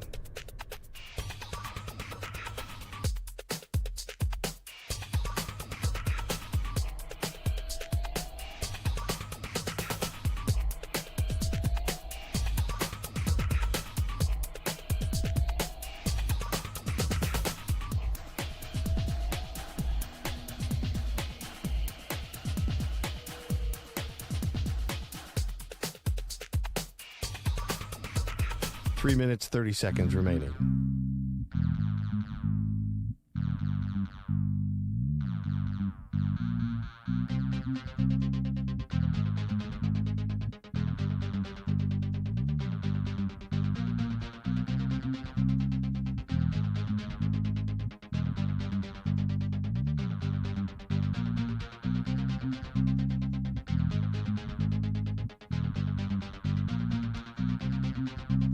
Three minutes remaining.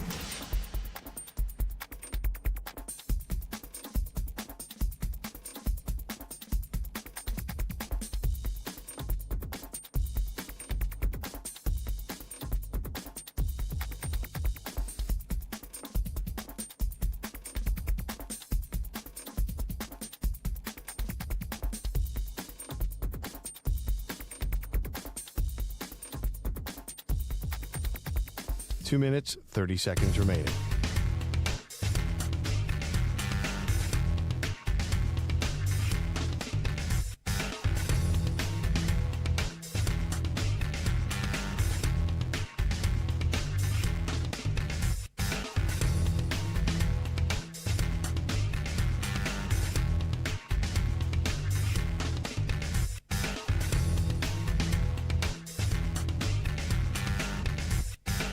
Two minutes remaining.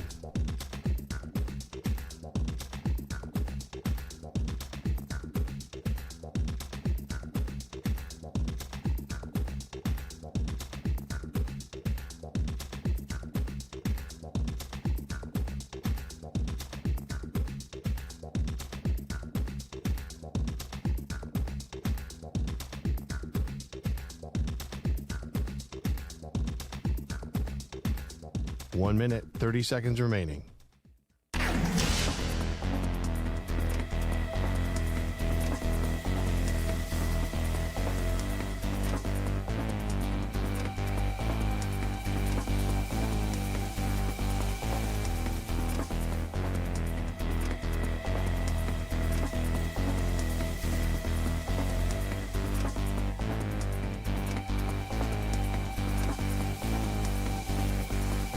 1 minute remaining.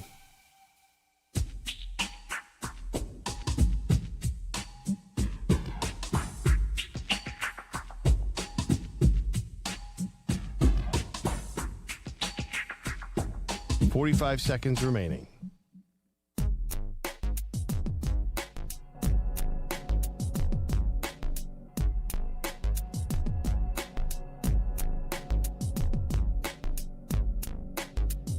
"30 seconds remaining.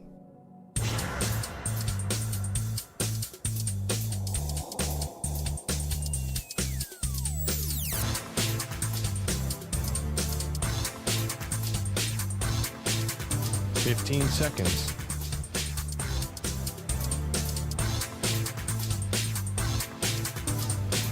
Break ends in 5 seconds.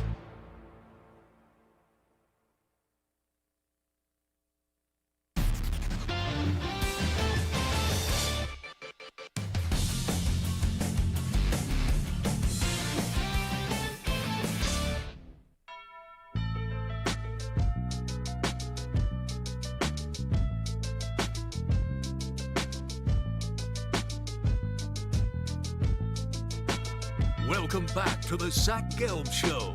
Alrighty, we continue. This is Zach Gelb Show, coast to coast on the Infinity Sports Network. I loved watching Ole Miss this season. They're 8-1. They're on the verge of potentially going to the college football playoff with 3 games left in the regular season. What a special story it's been with Lane Kiffin and Trinidad Chambliss. And one of their tight ends, obviously, is Daquan Wright, who leads the team in receiving touchdowns this year. And he's kind enough to join us right now. Daquan, appreciate the time. Thanks so much for joining us. And how are you?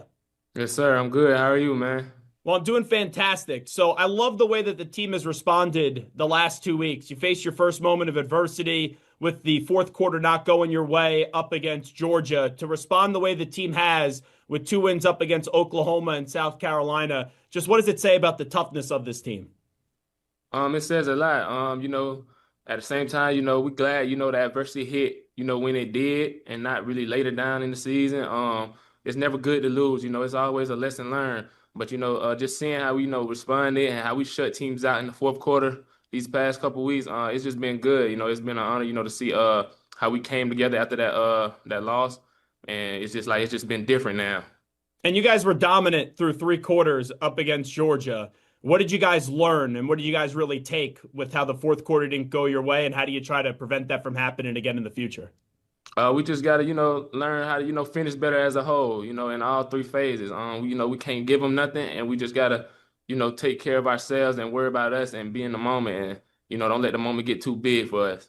Take me through your touchdown. I know you lead the team in receiving touchdowns this year. How about your touchdown snag up against South Carolina last week?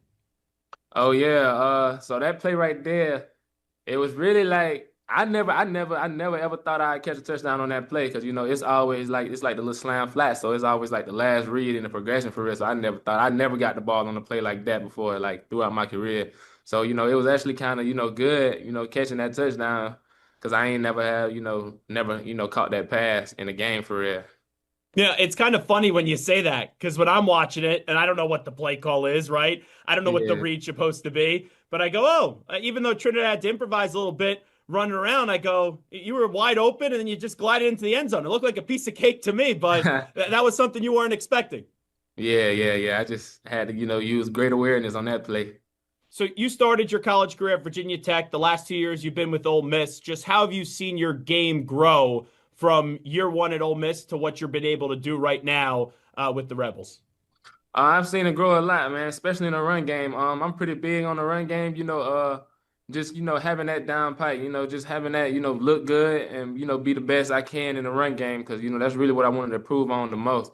So I think, just harping on that and, just learning, from other people and then my coach, just listening to him and him telling me what to do and how to do it. I think it's been real good and real helpful here at Ole Miss, and they've pretty done a damn good job. What have you improved on the most in terms of run blocking to get the success that you guys have been able to get on the ground?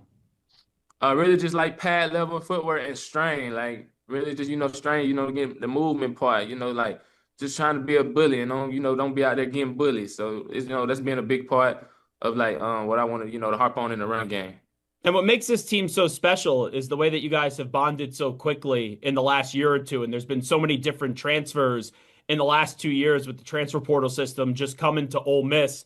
When Keywan Lacey elected to come over from Missouri, but what did you think you guys were getting?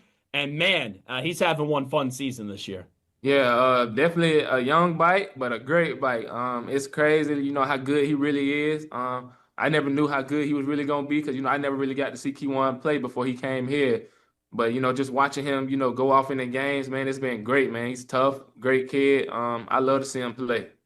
When did you know? Was there a moment in this offseason or even early on in the regular season when you said, okay, this guy's going to be a problem for the rest of the SEC? Yeah, just really watching him. I know I seen him in practice one time. I seen him catch a little bike field pass and break. Oh yeah, I just knew he was going to be that deal. So and it definitely shows in the games too now. Daquan right here with us. Zach Gelb here with you on the Infinity Sports Network. For you, we talked about transferring over from Virginia Tech. How did you go through that process? Why did you say, okay, I'm going to go into the transfer portal? And why was Ole Miss the proper school and the right school for you to continue the rest of your college career? Me, I just feel like I wanted to be in a better league than the ACC. I always wanted to play in the SEC. I say, really one of the reasons why I went to Virginia Tech is because they gave my brother a scholarship to come with me. So, he came to Virginia Tech with me. So that was one of the reasons why I went up there. But I just wanted to be in a better league, go play with, the tougher group, the SEC. And that's always been the best of the best. So, going through that process, it was a good process. Talking to, a lot of schools in the portal and stuff like that.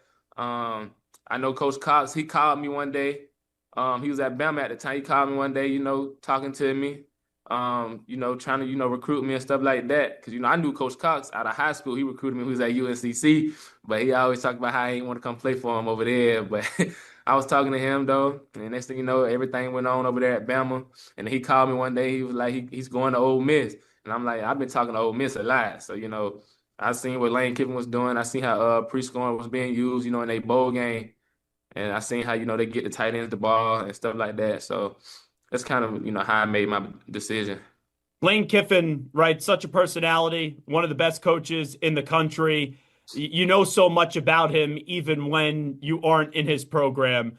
But what was your outside perception of Lane Kiffin? And what is your opinion now of Lane Kiffin being able to have him as your coach the last 2 years? Like you said, man, a great coach, man.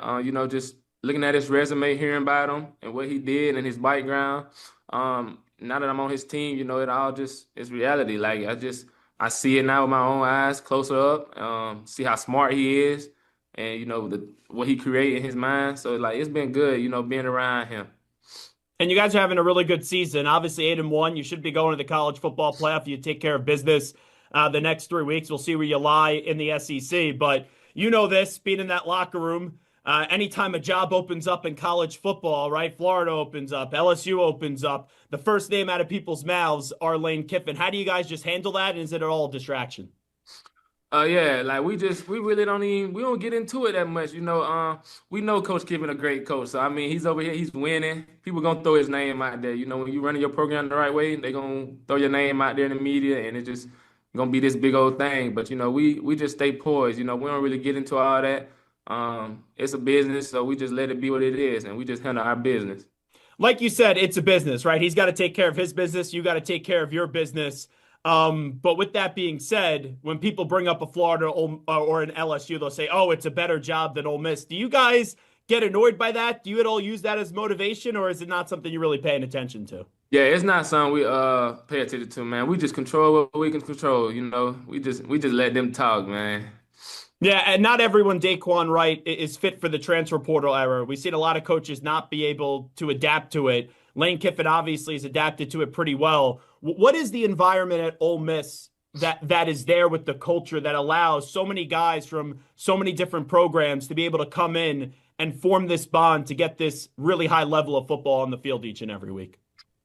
Oh man, I just think just from the coaching standpoint and how they be talking to the guys, what they do for the guys.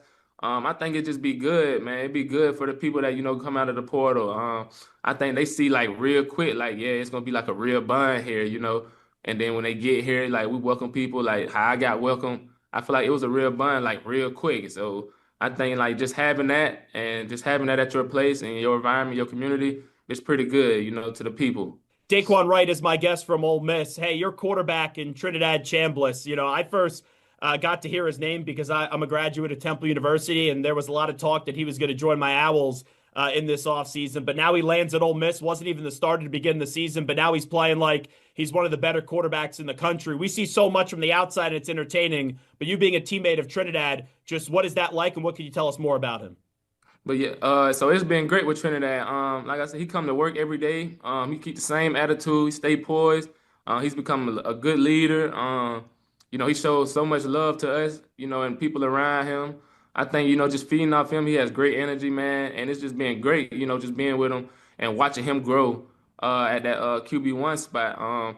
It seems like he already been playing quarterback in the SEC for a long time. So, it's been great being around him. Now, he's one of the surprise stories of this college football season. Is he a surprise to you guys, or did you know when he got that opportunity he was capable of accomplishing these things? Yeah, we knew what he was capable of doing. We knew Lane Kiffin wasn't going to throw him out there if he didn't trust him. So, we all believe in him. And, he just stepped up to the occasion. I know it's a little bit different from last year to this year. Last year, at the end of the season, you guys had 2 losses. Now you only have 1. You guys unfortunately lost that game down in the swamp that kept you out of the college football playoff.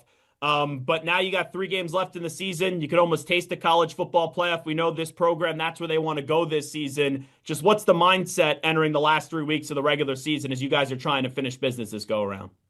Man, we just got to stay locked in, man. We got to keep the main thing. We got to go out there this weekend. We got to handle business. We got to make a statement, and we got to show people why they don't want to come play Ole Miss, man.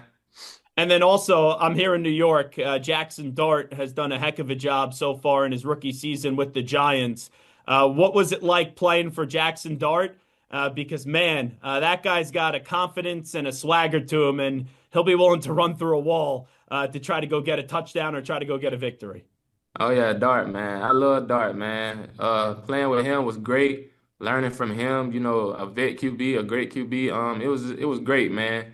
Seeing the toughness that he got, and how he carried himself and how he, was a leader to his team. It was great, man. And just watching him grow in the league, man, and still continue to do the things he did at Ole Miss, it's been great watching him, man. Well, Daquan, congrats on your success so far this season. Good luck the rest of the way. Good health, and appreciate you giving us a few minutes today. Yes, sir. I appreciate you, man. There you go. Daquan Wright, who's leading Ole Miss in receiving touchdowns this year, joining us on the Zach Gelb Show on the Infinity Sports Network. I just saw that Adam Schefter tweeted this out. Final 2025 trade tally from October and November. Trevor Penning going to the Chargers. Sauce Gardner going to the Colts. Adonai Mitchell going to the Jets. Quinnen Williams going to Dallas. Mozzie Smith going to the Jets.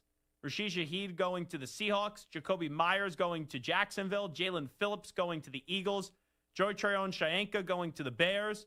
Jermont Jones going to the Ravens. Logan Wilson going to Dallas. Jair Alexander going to Philly. Michael Carter II going to Philly. John Mechie III going to the Jets. Keon White going to San Francisco. Kyle Duggar going to Pittsburgh. Roger McCreary going to the Rams. Greg Newsome going to Jacksonville. Tyson Campbell going to Cleveland. Odafe Owe going to the Chargers. Ali Gilman going to the Ravens. And then Joe Flacco obviously going to the Bengals. The 3 that I circle, that I'm just curious how we're talking about them at the end of the year. Sauce Gardner with the Colts. Rashid Shaheed going to the Seahawks. And then I would even say Jalen Phillips going to the Eagles. I think that's going to be a one when you look back at that, if he could just stay healthy, that Vic Fangio with their relationship going back to Miami, that could be one of those where you say, oh, Howie Roseman did it again. And like Quinnen Williams, don't get me wrong, out of all the players that were traded, Quinnen Williams is probably the best player that was traded. But for the Cowboys, it's a help to start fixing that defense. It's not going to mean that they're going to go on some run this year. But then it's what else can you do to add to him and Kenny Clark and some of the other players on that defense to get that defense just at a serviceable level so you could actually complement the offense, where outside of the last 2 games, the offense has been really damn good this season for the Dallas Cowboys. All righty, let's get the latest sports flash in with the Yak Man, Rich Ackerman. Infinity Sports Network Sports Flash. And it's brought to you by Progressive Commercial Insurance, protecting your business vehicles 24/7. See if you can save at Progressive Commercial. NFL.com. The NFL trade deadline passed and saw some big deals today. Jerry Jones was right when he said they'd make a deal. Dallas acquired linebacker Logan Wilson from the Bengals for a 7th-round pick and then made a more substantial move to upgrade that porous defense, acquiring Quinnen Williams from the Jets for a first-rounder in 2027, a second-rounder this year, and former first-round pick Maisie Smith. The Jets are in 1-7 and loading up for the future. Not only they deal Williams, but they also dealt 2022 first-round pick Sauce Gardner to the Colts for first-round picks the next 2 years. So now they have 5 first-rounders over the next 2 drafts. They also get A.D. Mitchell in the deal. The Raiders sent Jacoby Myers to the Jaguars for a 4th and 6th rounder. The Saints sent Rashid Shaheed to Seattle for a 4th and 5th rounder, and Trevor Penning to the Chargers, who provides depth after the injuries to Joe Alt and Rashawn Slater. The Padres, Yu Darvish, underwent Tommy John surgery today. He will miss all of 2026. I'm Rich Ackerman. Hey, like us on Facebook. Our handle is INF Sportsnet. That's INF Sportsnet for our Facebook page. This is the Infinity Sports Network.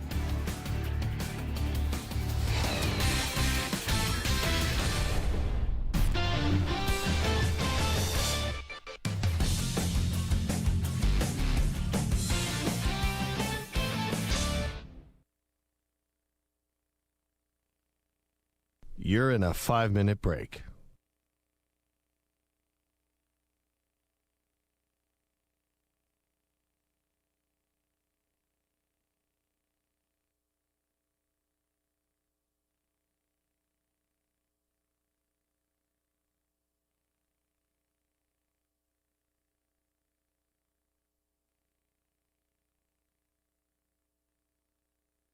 Four minutes, 30 seconds remaining.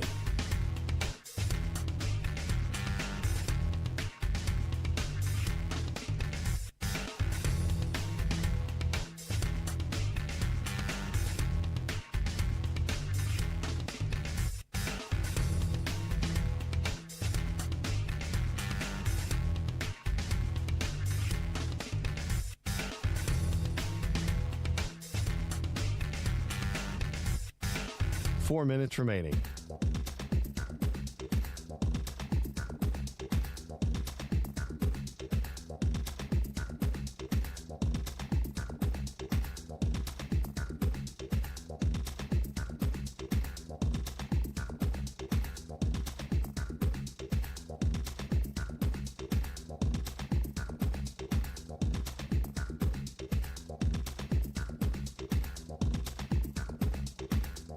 Three minutes, 30 seconds remaining.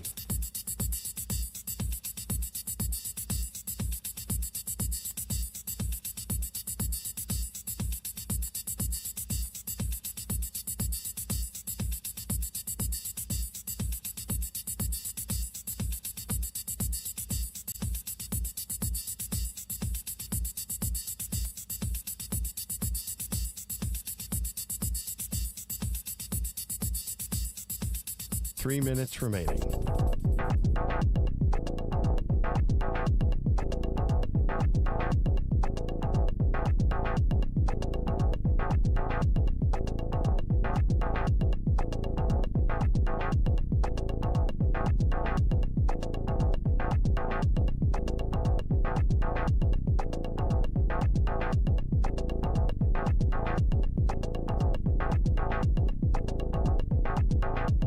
Two minutes, 30 seconds remaining.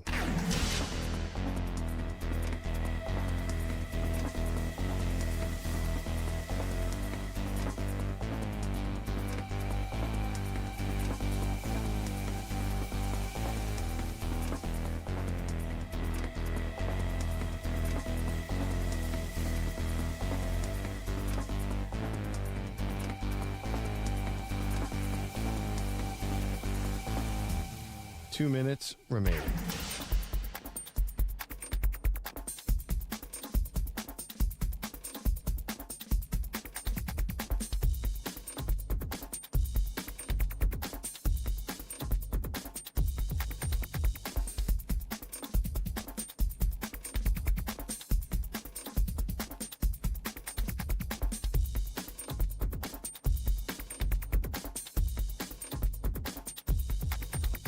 One minute, 30 seconds remaining.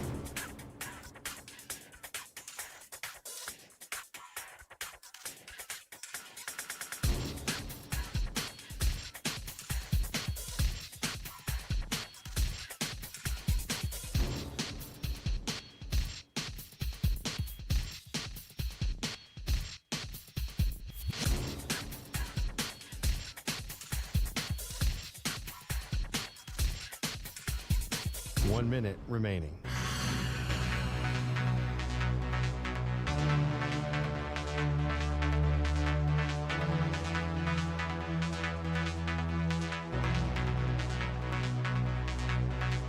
.45 seconds remaining.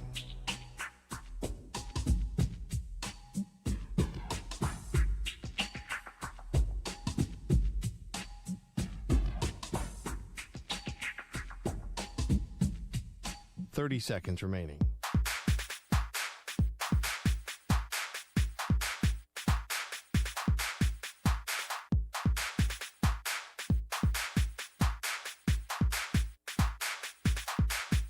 .15 seconds.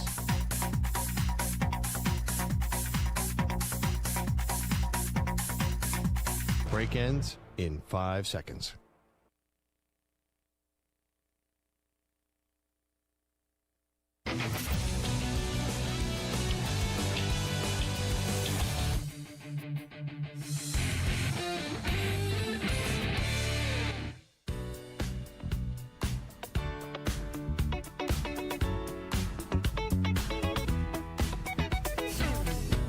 Listening to the Zach Gelb Show on the Infinity Sports Network.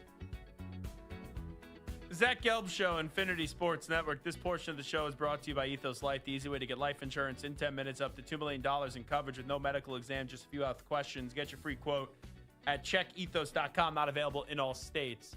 Stu, I know you're a cat guy. Have you ever had a dog? Yes. Growing up, I had all dogs, pretty much. Oh, my really? My parents are definitely dog people, yes. Any of the dogs still living or no? Yes.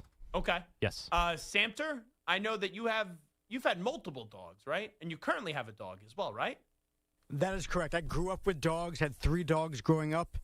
Actually, 4 dogs growing up. And then I got my own dog, and now I have a second dog. Okay, so I grew up with a dog, ironically named Brady, for the topic that I'm about to get to. Do you guys have any idea what Tom Brady did? I saw this morning. Okay. Oh, Tom Brady. I thought maybe Joe Brady was who you named it after. Or the Brady Bunch. So Tom Brady revealed that he was able to clone his dog, Lua, that passed away in 2023. Colossal Biosciences, which Brady is an investor in, cloned the pit bull mix using a blood sample collected prior to her death. Brady said, "I love my animals. They mean the world to me and my family. A few years ago, I worked with Colossal and leveraged their non-invasive cloning technology through a simple blood draw of her family's elderly dog before she passed." What do you guys think about this? Like, we don't need a hot take. I don't want to get involved in PETA or anything like that, all right?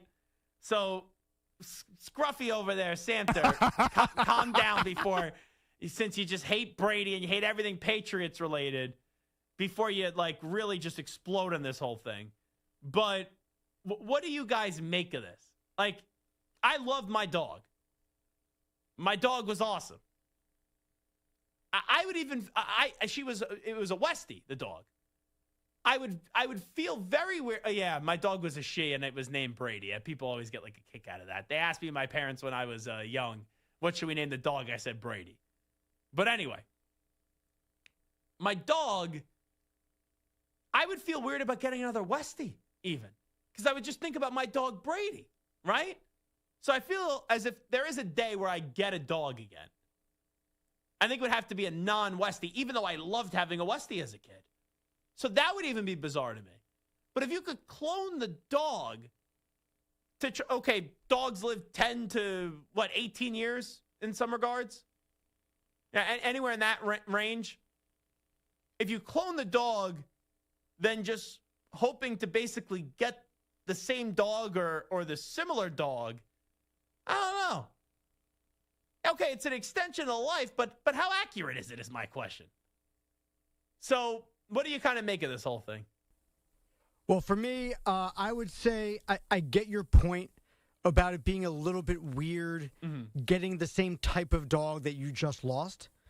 That side of it, I get it. Right? When my dog passed away, Buddy, he was a Yorkie, and then we ended up getting a Doodle mix afterwards. So I get that side of it. We intentionally avoided getting the same type of dog for that reason. However, if that's not you, if you don't mind having the same type of dog, if you just like Goldens, you just like then I German guess you would do Shepherds, this. I would absolutely do it because at the end of the day, like you said, you're not getting the same dog. You're just getting the genes of that dog, right? And if that dog was healthy, in the same zip code. Yeah, if you're getting that dog was healthy, didn't have diseases, that it had a good temperament, that you're probably getting a similar type of dog. And I get it. It's kind of like extending the life. Now, if he named it the same name, that's weird. I don't think he would name it also Lua again. No, but if you clone an animal and then you name it the same name as if the other dog had never passed away and now you're just living with this other dog with the same name as like an extension, that's weird. Stu? So my parents, we've had 4 dogs. They cloned them? No, they've not. Breaking news, no, they have not cloned them. That's what I thought this was going. I was like, oh, wow, I didn't know Stu had that much money, to clone these dogs. 3 of them are schnauzers. Like the one now is a schnauzer, and the previous 2 were schnauzers. So my parents didn't have any problem getting a similar, the same breed, a similar type of dog. But I don't know. That weird how I said that I wouldn't get the same kind of dog just because it would make me think of my dog and it would be too similar? Right? No, not weird at all. That's exactly what me and my wife avoided when we got our second dog. Yeah. Have you ever had friends? Oh, continue, Stu, and then I'll. Oh no, I'm just, that's basically like I guess they missed the dog a lot, and they thought getting the same breed would kind of replace the previous dog. But I think cloning I don't know, it's just different, weird, just weird to me. Yeah, it is weird to me. Now I will say this. I guess the only thing similar. This may not be right to say, but I'll say it anyway. Who cares? You ever have a friend that breaks up with a girl and then he ends up dating someone that looks exactly like the girl? Has that ever happened with any of your friends? I don't think so. Oh, absolutely. Okay, you had like a devilish smile on your face. No, because I also had a friend who dated somebody who looked eerily similar to his mother. Oh, no. Oh, no. Yeah. Do you ever realize that sometimes that couples, they look like they could be brother and sisters? That's sometimes? weird, too. Yeah. Yeah. Now, if you don't have a sister who looks like your spouse, that's one thing. But, yeah, he dated somebody, and, we all were like, dude. And he didn't see it, and eventually when he saw it, he couldn't get it out of his head. And then it was over. How could you? Yeah, but for a while, he was blind to it. You guys said it to him? You said she looks like your mother? I think someone said it kind of as a joke, like, oh man, she looks just like your mom or something like that. And he maybe thought it was a joke or maybe it wasn't said in concern. And then he's in bed and he goes, oh my God, she really does look like my mom. Crazy. I didn't think this conversation was going to go. I have a sort of a friend, like someone that I knew when I was younger. And I knew that he broke up with his girlfriend. And then a year later, I see photos who I thought was the same girlfriend. Could have been a clone. Could have been a twin. It wasn't.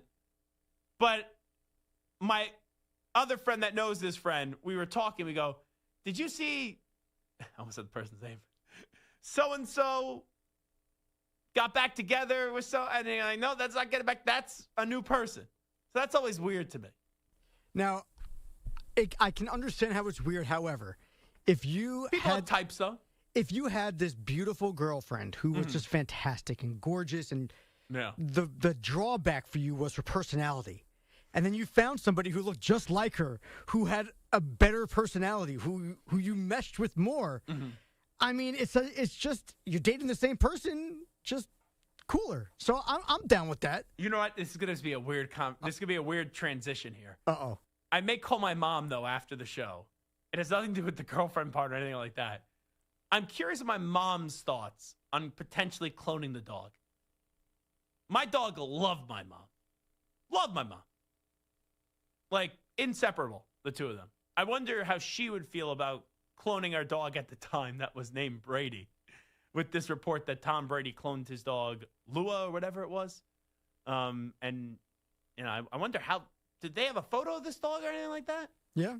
Yeah, I saw. Yeah, it's a very cute dog. Okay. The question is, if you were to clone Brady, would you name it Drake? Oh, it's a good question. Oh wow, yeah. Probably not. Giselle?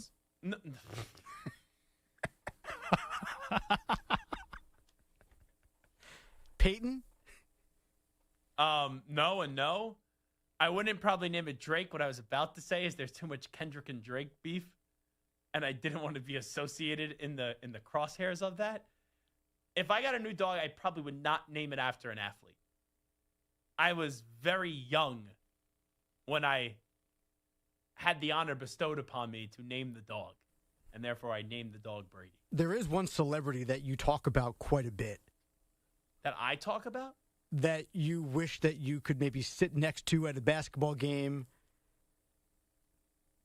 That I wish I could sit next to at a basketball game? Yes. Guy or gal? Gal. Oh, Beyonce? Yes. I wouldn't name my dog Beyonce. Why not? Come here, Beyonce? I don't know. That Beyonce doesn't sound like a dog name. Queen Bee? No. See, I don't want the Queen Bees to come after me. The views of Michael Santa do not reflect the views of Zach Gelb and the Zach Gelb Show on the Infinity Sports Network. No. That's not what happened. Maybe I named the dog Sauce. Sauce would be a good dog name for Sauce Gardner. Now, just a real quick update before the end of the hour. Yeah. According to Adam Schefter, QB News in Arizona, the Cardinals are sticking with Jacoby Brissett as their starter. After all that bluster after the game, Kyler's still our starter and Brissett's our backup. They make the right call. Well, it's a bunch of bull crap. Now, I don't know if I did this as my first or second sport minute, but that was my minute today. That Kyler Murray and the Cardinals are heading for a divorce. And I'll give credit to Patrick Peterson.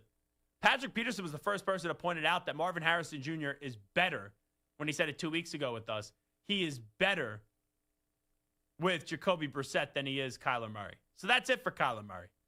And there was a lot of talk. Right? Kyler isn't the best leader in the world. That locker room did not believe in him. He was not playing well. I understand it was just the Cowboys, and right, the Cowboys defense stinks. But Jacoby Brissett the last few weeks has looked a lot better this season than at any point for Kyler Murray. You know, be a good dog name? Dak. Yeah. Dak would be a solid dog name. Yeah, like one syllable, Spot. Yeah, Dak. Yeah, Dak. Come here, Dacky. Yeah, that's not bad. Like, that's a thing. I always add something fun with the dog's name. Like you always add something. So it wouldn't just be Dak. It'd be like Dacky or something. The only problem is that with your name being Zach, having a dog named Dak might be a little bit confusing. Yeah. That way, if a significant other is yelling, I meant the dog, right? Not me. All righty, well, come on back. Taylor Davis, SEC State of Mind, going to join us next. Who will be Auburn's new head football coach? We'll discuss on the other side, plus LSU in Florida.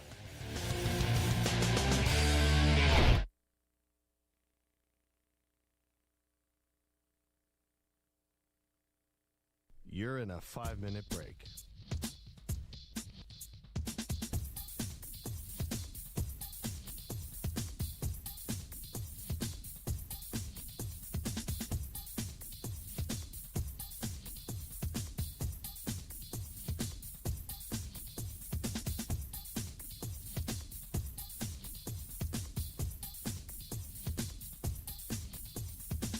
Four minutes, 30 seconds remaining.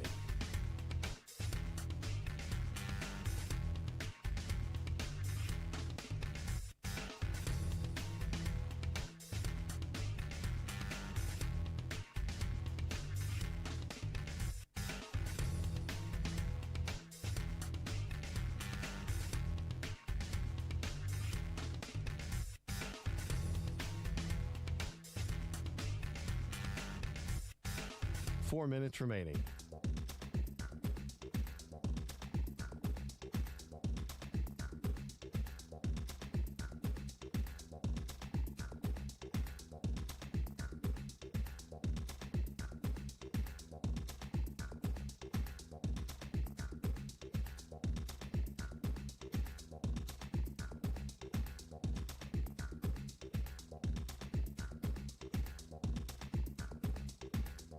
Three minutes, 30 seconds remaining.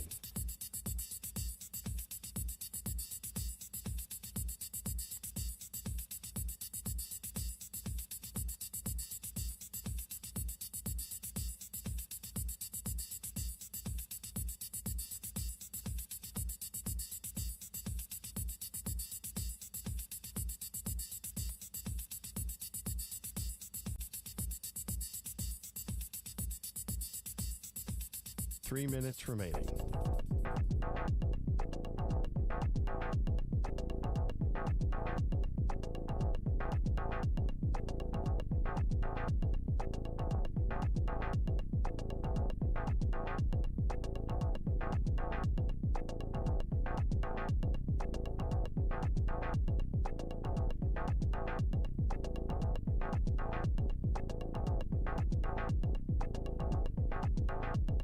2 minutes, 30 seconds remaining.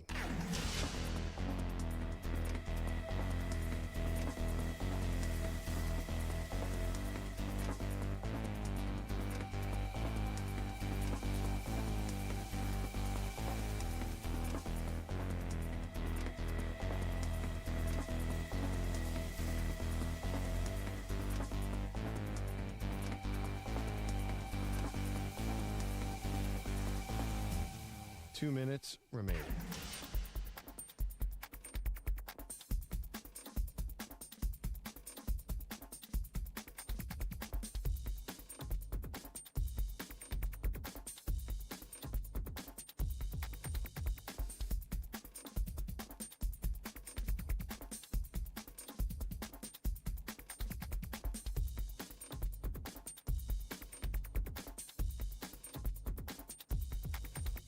One minute, 30 seconds remaining.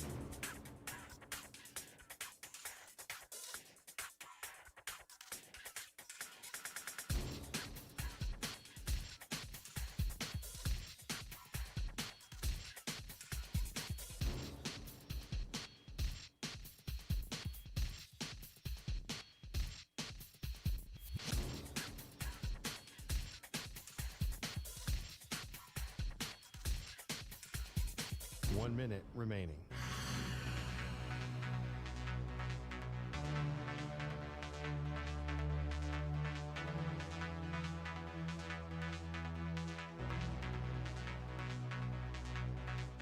Forty-five seconds remaining.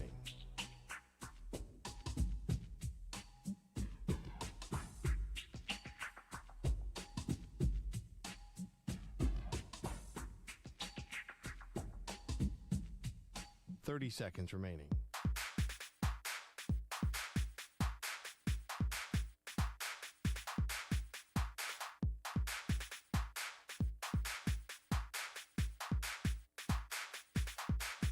Fifteen seconds.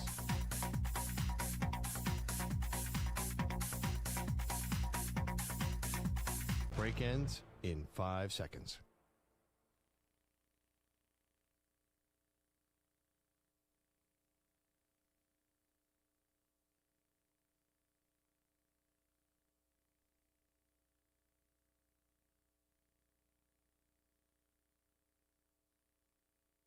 To infinity and beyond. He's live. He's nationwide.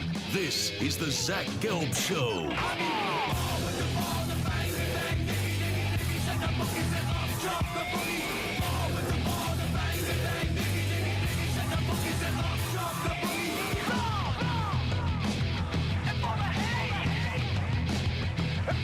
Here's your host, Zach Gelb.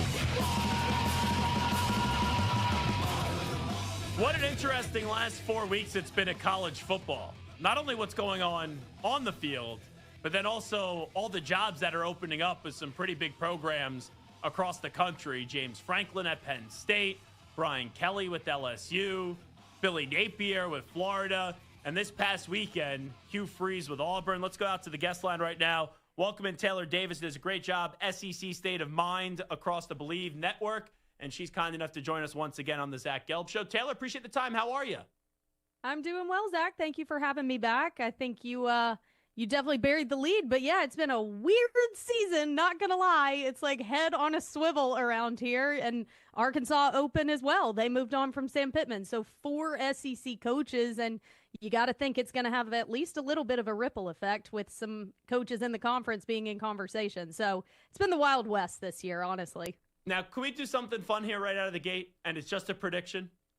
Yeah. If I count down from 3, can we just give a prediction on who the next Auburn football coach is going to be? We'll both say it and see if we're going to be in the same ballpark on this. I love this game. Okay. All right, ready?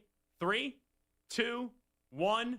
John Sumrall. John Sumrall. There we go. That's who I think is going to be the nailed it. coach. His wife obviously attended Auburn. He's got SEC roots. With playing at Kentucky, coaching at Kentucky, also spending a year on the Ole Miss staff. And I think if you're Auburn, it would be a good move to bring in a young coach like that. Plus, you also have the Troy connection. He checks a lot of boxes for me. I couldn't agree more. I have been asked a lot in the past 72 hours who my pick is, and I haven't stuttered. John Sumrall is saying it with my chest, Like, I just feel very confident about it. I think the obvious ties kind of get him in the conversation, but I have been fortunate enough. I have covered him both at Troy and at Tulane. So I've had multiple experiences at different programs, and he is the type of coach that Auburn needs in terms of there is a level of discipline and blue collar work ethic that comes along with John Sumrall, but he doesn't waver in his ability to be personable, ability to relate. Like, I don't think being a super tough guy has to equate to being a jerk. Like, I do think that you can toe the line. And I think a lot of coaches struggle to find that balance, unfortunately, right now because the players hold so much power. I mean, it's a very strange dynamic right now in college football, but I still think that some of the best find ways to maintain that intense expectation of discipline, execution, performance on and off the field. But the guys still want to, like, go have a beer with them once they graduate. You know what I mean? Like, if you can find that guy, I think you've got gold in this day and age of college football, and that's exactly how I would describe John Sumrall. He toes that line well. He accepts no BS, but it doesn't compromise a fan base or, more importantly, a team from wanting to rally for the guy. Yeah, and here's the thing. I think you hit the nail right on the head. In terms of coaching right now, NFL and college, you need a player's coach, but the coach can't be a doormat.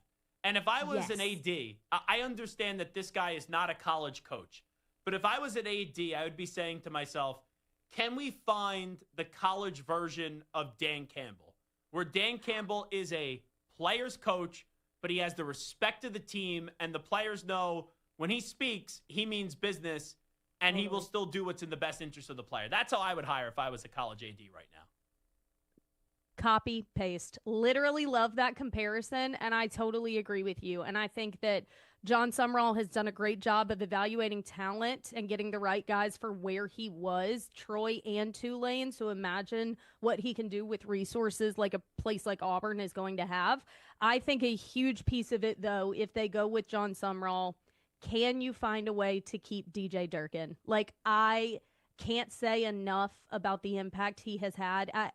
I would put him up against any defensive coordinator in the country. Auburn's record doesn't show it, but this defense has been lights out, and they play with a sense of urgency and attention to detail, and that all trickles from DJ Durkin. If there were any way, and I also happen to know that a lot of players are asking, what does the future hold for DJ Durkin? Guys want to play for him. So if there were any way that a John Sumrall hire also meant keeping Durkin. I know I'm literally speaking in a dream world here because Ohio State was trying to get DJ Durkin last year. So they're all going to come out of the woodworks if he doesn't get the head coach job.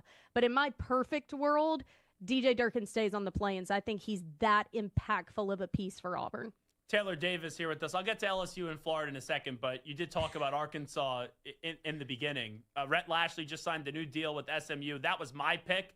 I thought with obviously his Arkansas background, he would go and take the job with Pig Sooie. What could Arkansas do?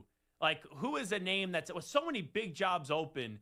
Is there a name where, let's say we're right, that Sumrall goes to Auburn that you think would be a good fit for a school like Arkansas? Weirdly enough, I have had a harder time coming up with an Arkansas answer than Florida and LSU. It just seems like such a conundrum because there were aspects to Sam Pittman that worked, and I think that fan base resonated with, and there were aspects of it that totally didn't. I agree with you. I think Rhett Lashley is a great option, but given the extension, I don't know how realistic that is. I also think if you're Auburn, you call Rhett Lashley and you gauge a little bit of interest because he has a lot of ties there as well, and he has a lot of positive experience from Auburn. But that extension, and with SMU being in a sweet spot right now, like, how eager is he to really leave? And I know that his family, he's got younger school-age children. They're very happy in Dallas. And now you're one of the top 10 highest paid coaches in college football if you stay at SMU.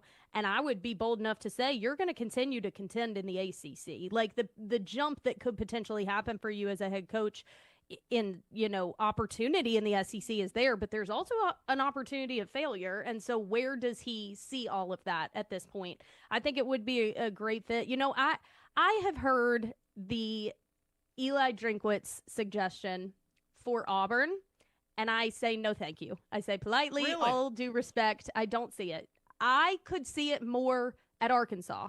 I think that potentially would make more sense given what Arkansas is looking to become and be, and I think Eli could be that. I don't think it's exactly the mold that Auburn needs right now. So I think I would lean Drink to Arkansas more than Auburn. Yeah, and if I was Eli Drinkwitz, if I'm leaving Missouri, right, that's in the SEC, I think I'd be getting a better job than Arkansas, and that's not to be disrespectful to Arkansas. I keep on seeing Eli Drinkwitz as the next coach of Florida or Penn State, and I'm leaning now more towards Florida and him staying in the SEC. I would agree with that, and I would see Drink to Florida, Lane to LSU. I believe if LSU got rid of Brian Kelly when they did and was willing to swallow that buyout, it's because they feel like they can get Lane. I know that they were ultimately forced, and Lord, that was a dramatic scene in Death Valley, to say the least. Gave a new meaning to Death Valley, but I do think that they felt a strong sense that they were going to be able to get their number one, and there is no question that Lane is their number one. So I think if Lane leaves Ole Miss, though, that's still the big piece of the puzzle. Is he actually willing to leave Oxford? And so if he does, I think it's to Baton Rouge, which keeps Florida on the market. And I think if they want to stay within the SEC, it's Eli Drinkwitz. But where is James Franklin ending up? Because, I guess you could put him at an Arkansas. I don't think that would be a miss at all. Another interesting one that isn't talked about as high profile because the situation wasn't a firing in the middle of season. Stanford is looking for a head coach. They fired Taylor in March, and so they brought Frank Reich in as interim just for the year. It was never this is his trial run. It was he and Andrew Luck, who had ties from the Colts, were like, hey, we're trying to keep this thing afloat for a year while you guys look for a head coach. They beat Florida State a few weeks ago, so they have still managed to keep some semblance of normalcy, but James Franklin has dealt with a place like that at Vanderbilt where academics run the majority of it, but you just got to find a way to still make athletics, and they just got a $50 million donation from an alum at Stanford. So there's other really interesting opportunities out there that I think you're going to look back when all of the dust settles and be like, oh yeah, that was obvious. Why didn't we see that at the time? But it's just because all the chaos erupted at the same time. But James Franklin is going to be in one of these. I don't think there's even a question because there are only so many candidates to go around. It's crazy. I actually think Franklin's going to wind up in Virginia Tech, and I actually think that would be best for him because James Franklin, I know I've been one of his biggest critics. I don't think he's a guy that wins a national championship, but I do think he's a damn good coach. And right now, if you're not in the SEC or the Big Ten, I think winning a national championship is going to be very difficult. You go to the ACC and Virginia Tech, and you consistently win 8, 9, 10 games a year and win an ACC championship here or there, it's going to be an easier life quality for James Franklin at Virginia Tech than it was at Penn State as of late. Completely agree with you. He also understands because Penn State doesn't have a shortage of resources. So he comes in with a real understanding of the business side of things right now, given NIL and revenue share. He really had his hands in that. And I do think that Virginia Tech still has some progress to make in those regards. And so if he were the guy that could kind of get involved and help see that in its way, because you're always going to have a fan base and a fired up college football atmosphere in Blacksburg. So I don't hate that option either. I agree with you. So you're of the mindset right now, and I am, that Lane, and it's going to be tricky, especially because they're going to make the college football playoff barring a disaster here in the final 3 weeks of the season. Yeah. They're going to have to lose twice for them not to get in. I just don't see how that's going to happen. But are you of the line of thinking that Lane is leaning towards going to LSU or staying in Ole Miss? Because if they're in the playoff, that does throw a little roadblock there where if you're LSU, you wait because it's Lane Kiffin, but waiting could do some damage for you, especially if they go on a long run. I completely agree. I think the timeline of all of this is very challenging. And I was talking about that with Jason Campbell earlier today because it's going to impact all of these openings. The early signing day or national signing day is like 4 days after rivalry week. Like the Iron Bowl happens and then you're signing players 3 days later. What if you don't have a head coach? Like the timeline's going to have to adjust. I think this year is probably going to bring that back to the forefront because you got to have a little cushion after the end of regular season if we're doing this coaching carousel.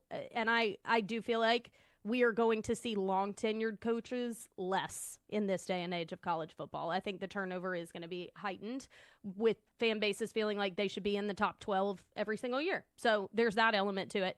But I ultimately think that for places like Auburn, Florida, LSU, Arkansas, you knew that if you were going to do it, you had to get in the rat race. Like, you have to. And so I really didn't think Lane was going to bounce. I really was firm on he's staying in Oxford. His son is, getting all these looks for college ball, disrupting that. He and, his personal life, there are elements that would lead him to stay in Oxford. And then LSU fired Brian Kelly. Like, I really did not think that was the game changer. Yeah, I really did not think he was going to go for Florida. I think he would go for LSU. However, LSU is getting scary close to messing themselves up. And that was the proper way of me saying that because the outward perception Any of thoughts LSU on the political right now, climate right now? the outward perception of LSU, given how they have gone about all of this, is actually clouding the perception of how good the job is. And honestly, it's kind of what Auburn messed around and did after firing Brian Harsin. It got so messy and political with the boosters getting too involved, and there were a couple candidates that declined to interview because the Auburn process was not fine-tuned enough. If LSU messes around too much, this no longer seems as appealing because it's riddled with a lot of drama and politics. So they got to reel it back in, do this thing appropriately, and go hit on the guy that you fired Brian Kelly to get in the first place. If Jimbo Fisher was hired by Auburn, would you be thrilled with that, or would you be like, that ship has already sailed, really, of Jimbo being a good coach? I'm out on that one, Zach. Thank you. I'm the same way. I think the world of him from a personal, I've covered him. And let me tell you one thing. I would put his memory up against anyone I have ever met in my life. This man can recount a play from 25 years ago, tell you exactly the score, the time on the clock, the yardage left, the down, like everything. He has the most insane memory. So if he wants to be in some kind of role or even a head coach again, who am I to knock him? I do not think Auburn is where that happens. I'm good on that. Yeah, so looking at the playoff rankings, because they're going to come out tonight, I think the SEC is getting 5 teams in this year. A&M will definitely get in. Bama will definitely get in. Georgia will definitely get in. And Ole Miss will definitely get in. And I was looking at this yesterday. 2 to 3, maybe even a 3-loss team ends up getting in if they acquire another loss from all these 2-loss teams. I still think it's going to be Vanderbilt that ends up being the 5th team. And I know they just lost to Texas, but they're scheduled the rest of the way. Auburn, Kentucky, Tennessee. They should beat Auburn. They should beat Kentucky. And then it's basically a playing game for them up against Tennessee. What are your thoughts right now on the field for the SEC getting into the playoff? I agree, man. It has been so wild this year. I was so out on Texas. What the heck? I mean, every single time I have marked them off, they are so done. I had done that once, and then they went and beat Oklahoma. All right, I guess I'll give them another opportunity. Nope, I'm out on them again. They're not strong enough. Boom, they go and beat Vanderbilt, who I've really been so impressed by.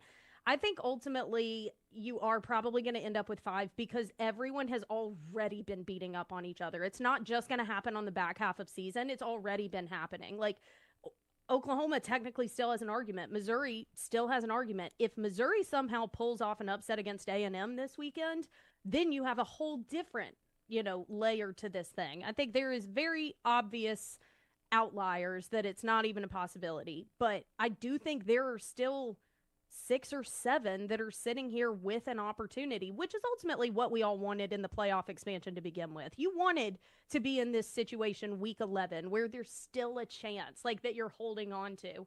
My guess is going to be 5. I would guarantee 4, no questions. Yeah, and you mentioned Texas. They play Georgia, Arkansas, and A&M. So they're going to get another loss. Yes. But, let's say they beat Georgia, they beat Arkansas, and then they lose to A&M in a close one. A 3-loss SEC team, right, where you're not going to have 2 ACC teams in this year. There won't be 2 Big 12 teams. If Notre Dame goes down, which I don't think that they will, that would take Notre Dame out.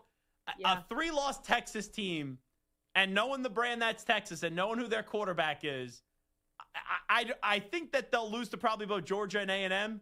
But a 3-loss Texas team, I will not trust the committee to keep them out of the college football playoff.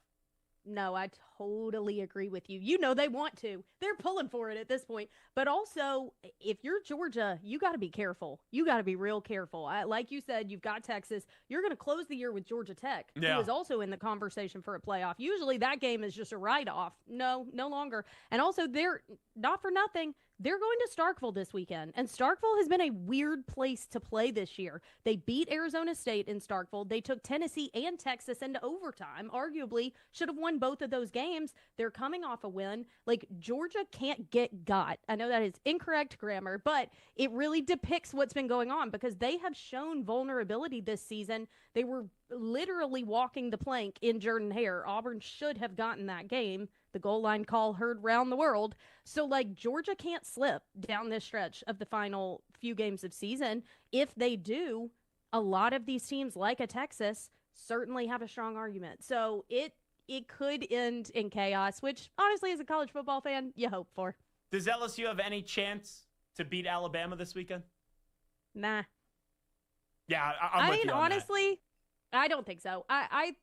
You never know when, and boy, Zach, has the Brian Kelly aftermath not been wild? I have not heard a single good story come out since his firing.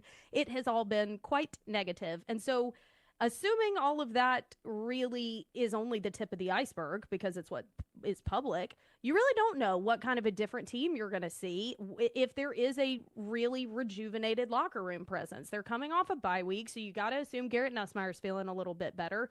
I think Whit Weeks is closer to playing. I haven't heard an official report on that, but if you get him back, that's a huge boost. And Alabama tends to slip every now and then. They were very close against South Carolina and Columbia. So I firmly believe in this Alabama team. I am actually so impressed by Ty Simpson. I can't even begin. And Jeremy Bernard, just phenomenal players, human beings, you name it.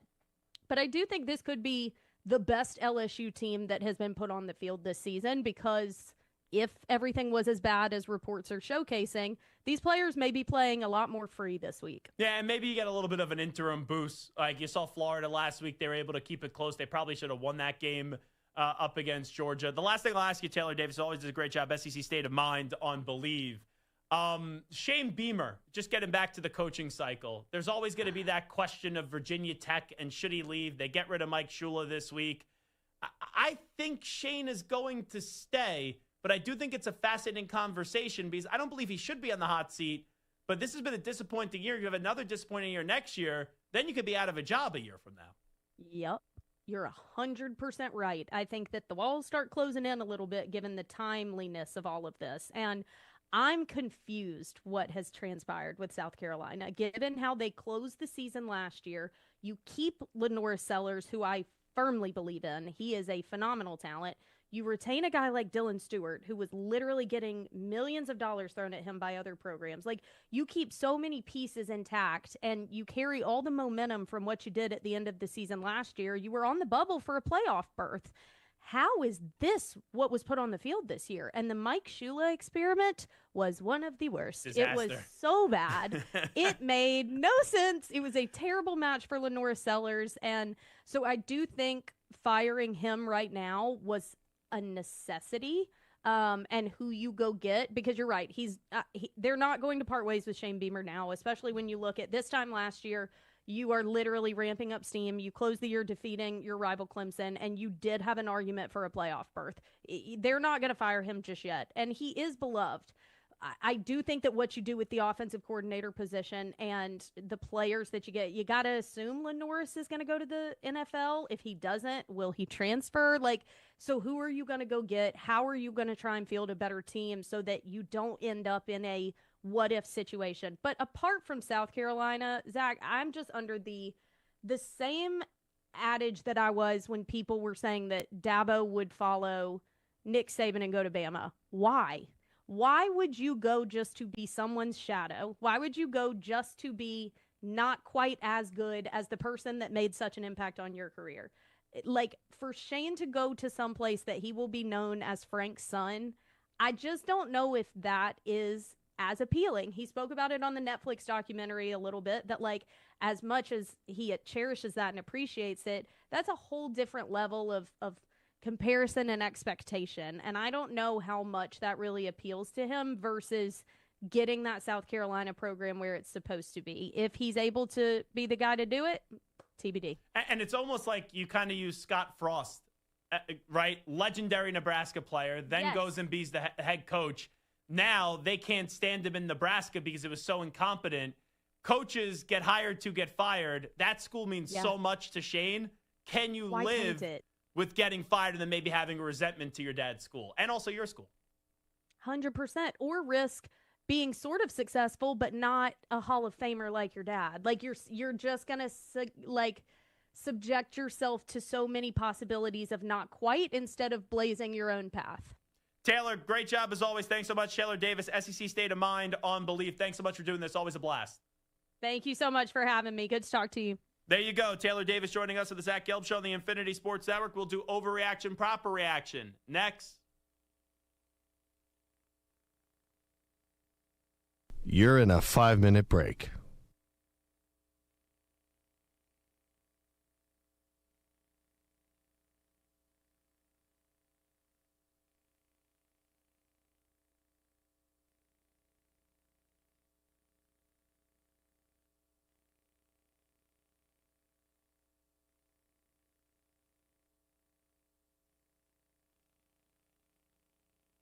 Four minutes, 30 seconds remaining.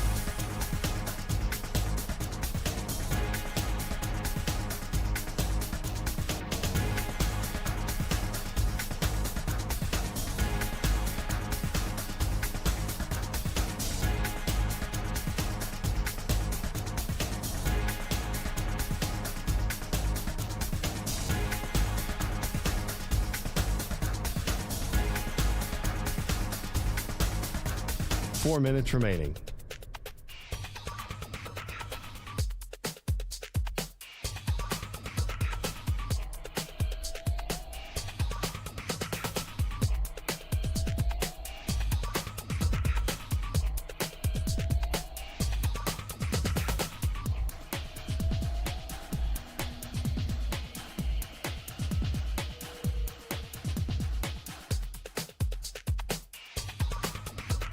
Three minutes, 30 seconds remaining.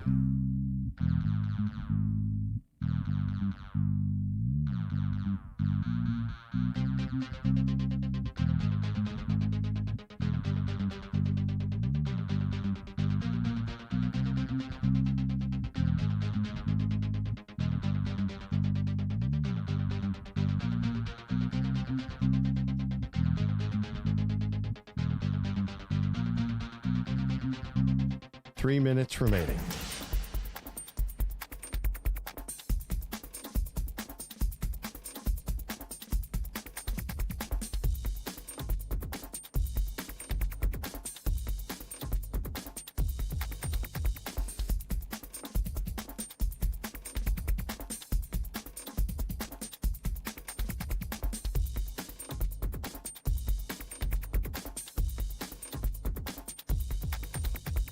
Two minutes, 30 seconds remaining.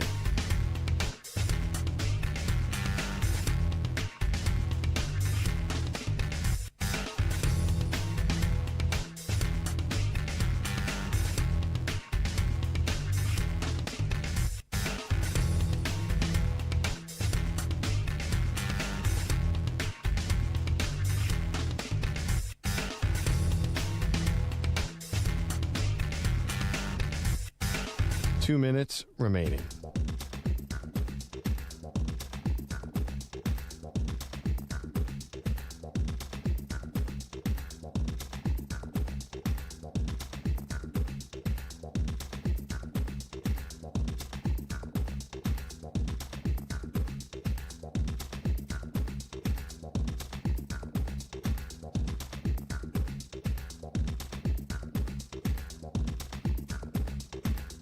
1 minute, 30 seconds remaining.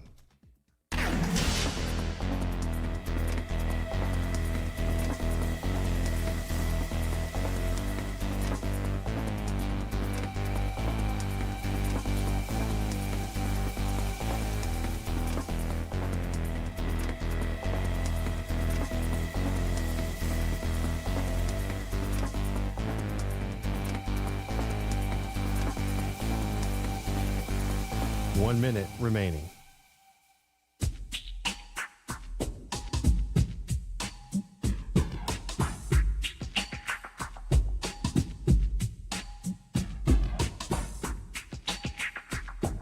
"45 seconds remaining.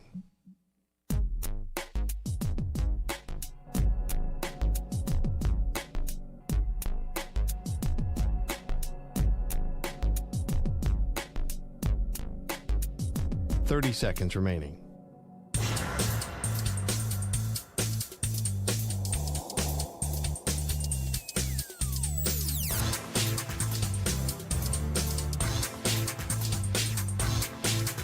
"15 seconds.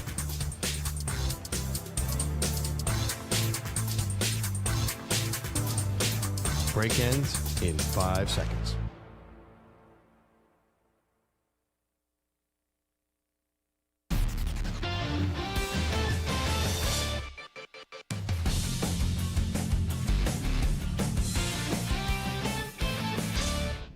Another football week is complete, which means it's another week to freak out about your favorite team. Which takes are truly crazy. But sometimes a game can be so bad, it's almost good. You know what I'm saying? No. And which are so crazy, they might be right. He's 6'5", he's 245 pounds. He's probably a Popeye's biscuit away from being a tight end. Zach lets you know in this week's edition of Overreaction or Proper Reaction. Alrighty, overreaction, proper reaction time. We start things off with our buddy Stu. All right, Zach. So the Cardinals announced that they are sticking with Jacoby Brissett as their starting quarterback after their win over the Cowboys last night. And according to Adam Schefter, Kyler Murray, while he has consulted, him and the Cardinals have consulted with multiple doctors about his foot injury, and they have, basically seen that the timetable could be from anywhere to 4 to 8 weeks. So it'll be Brissett at least for the next month or so, and then I guess we'll see what happens.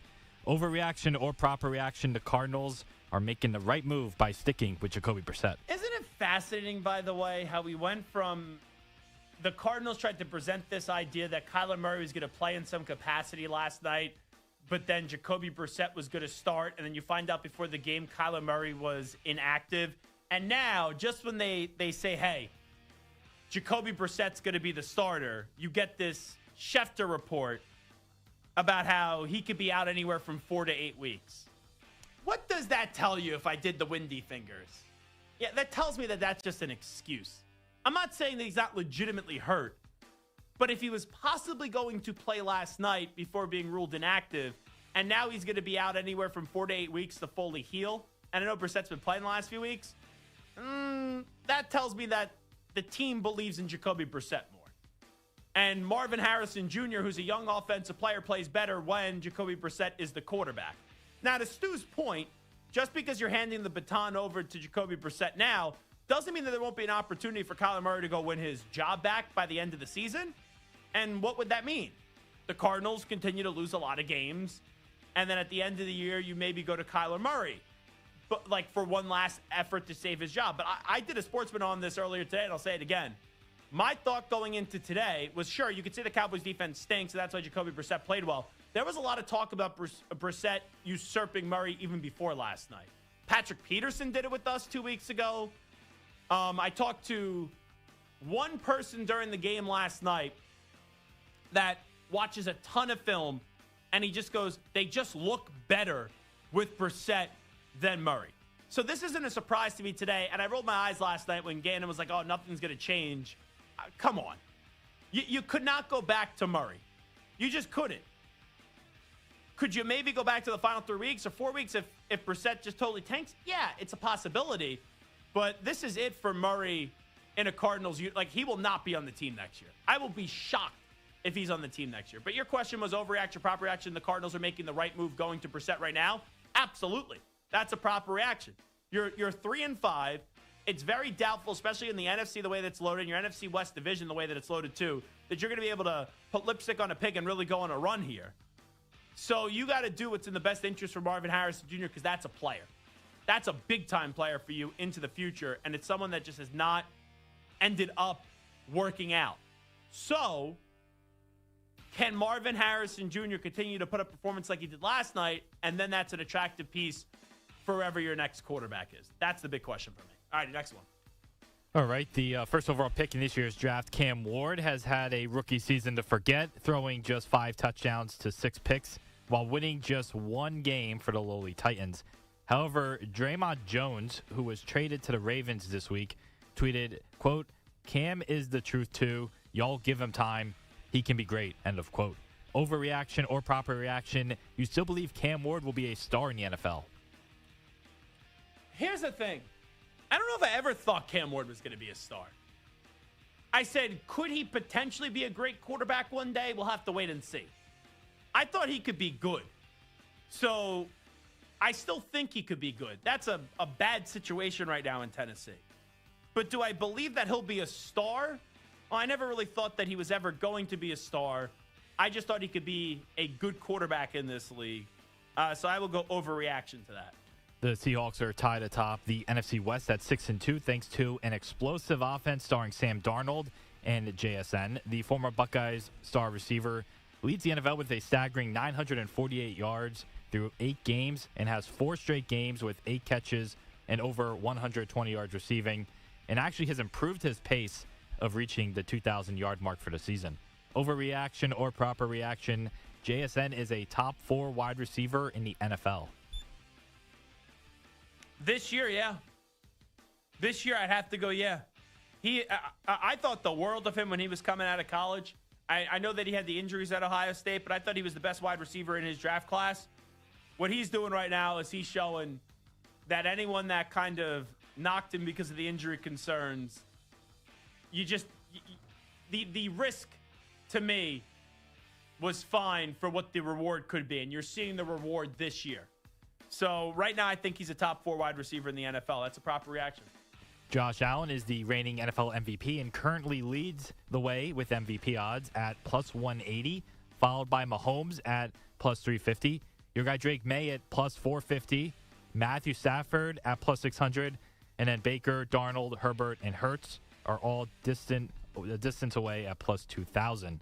Overreaction or proper reaction, Mahomes or Allen will win the MVP this year.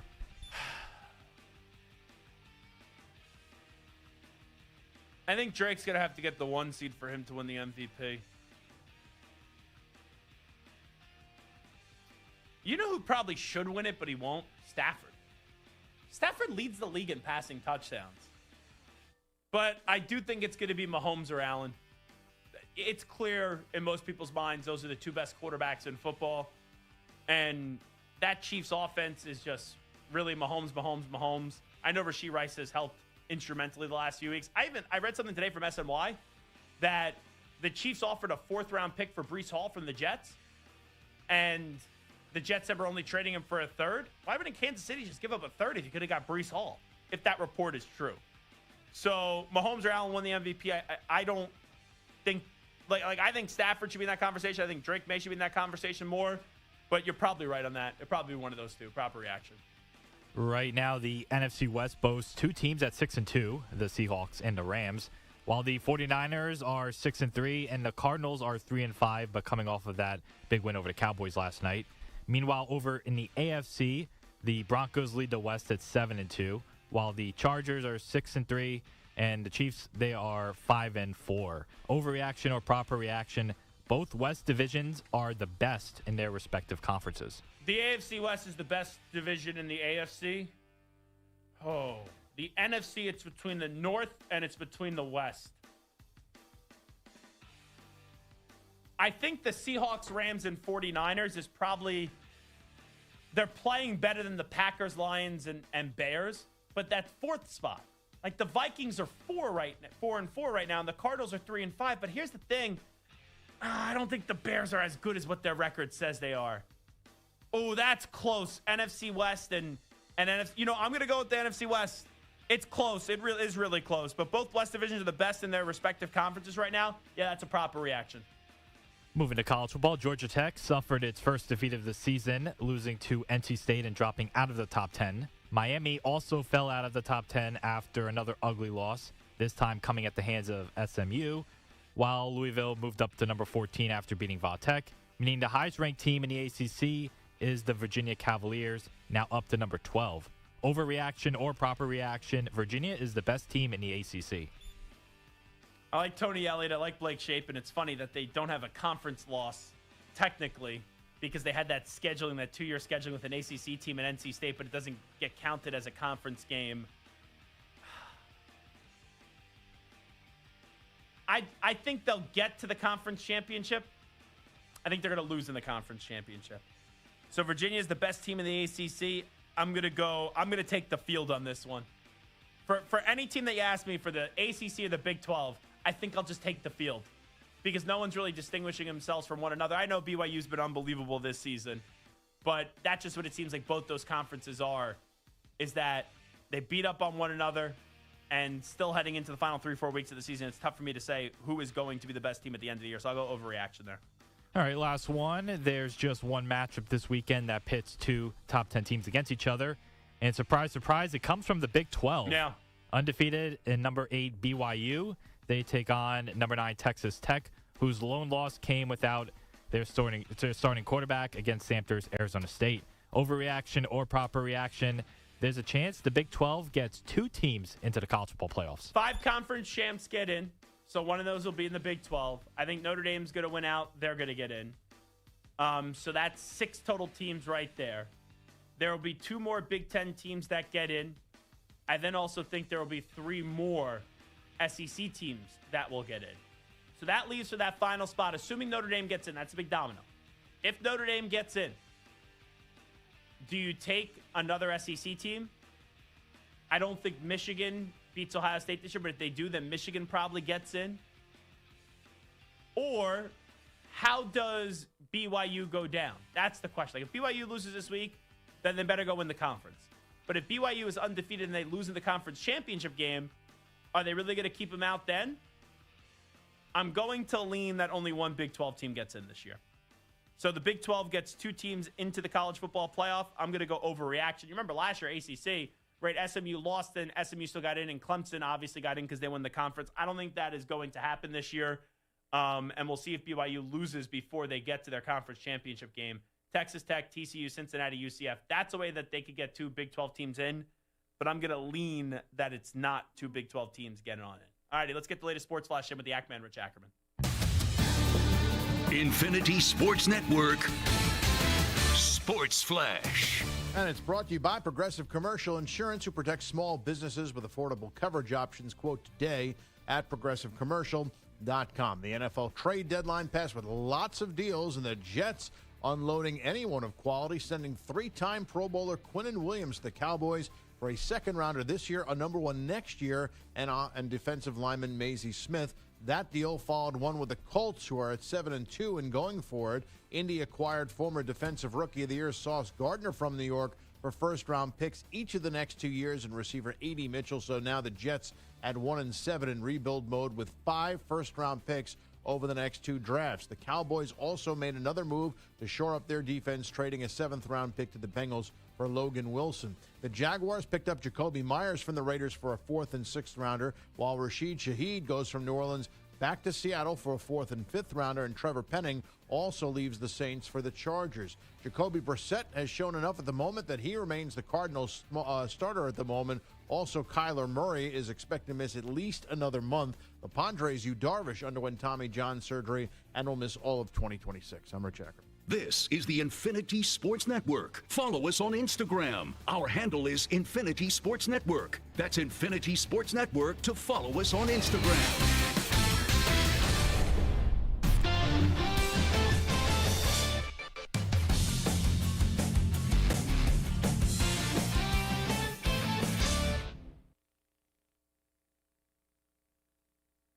You're in a 5-minute break.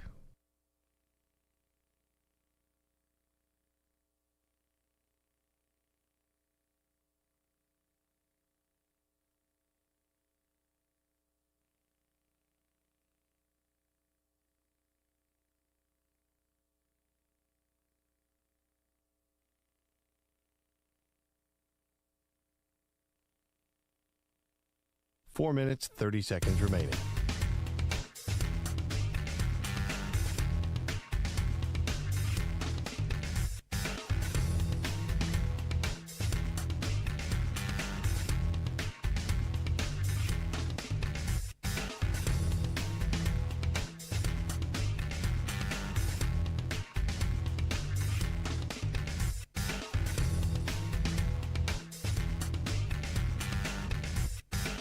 Four minutes remaining.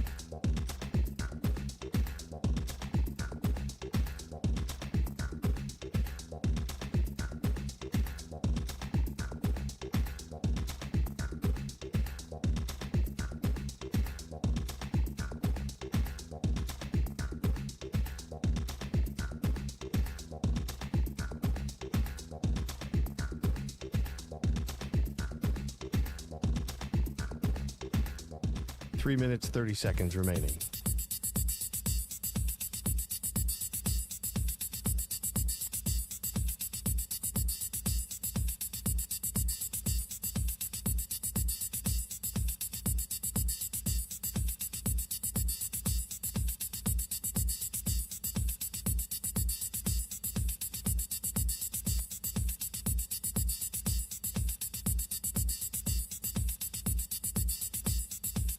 Three minutes remaining.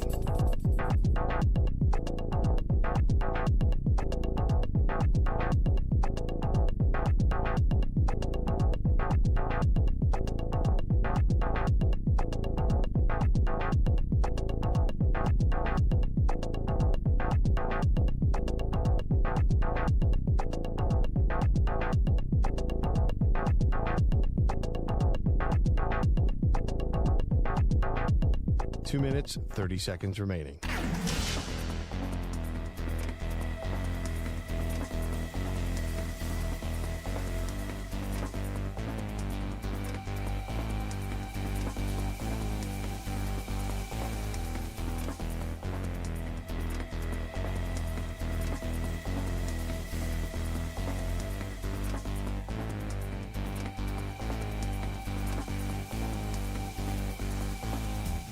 Two minutes remaining.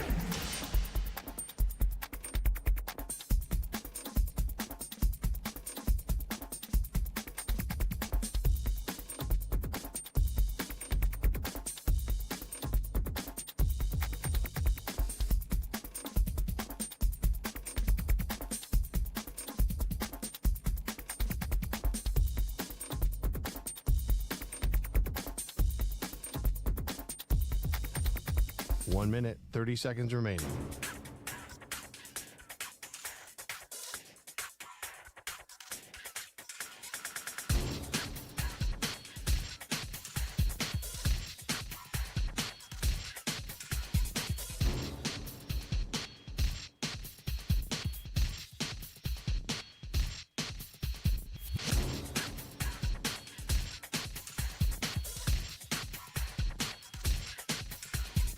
One minute remaining.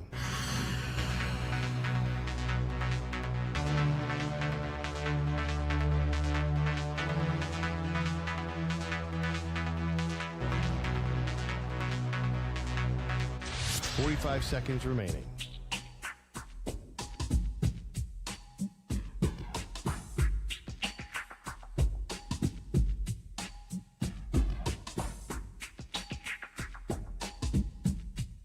.30 seconds remaining.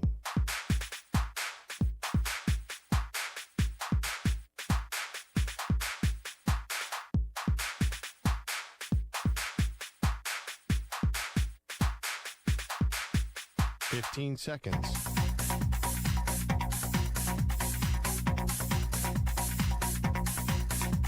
Break ends in 5 seconds.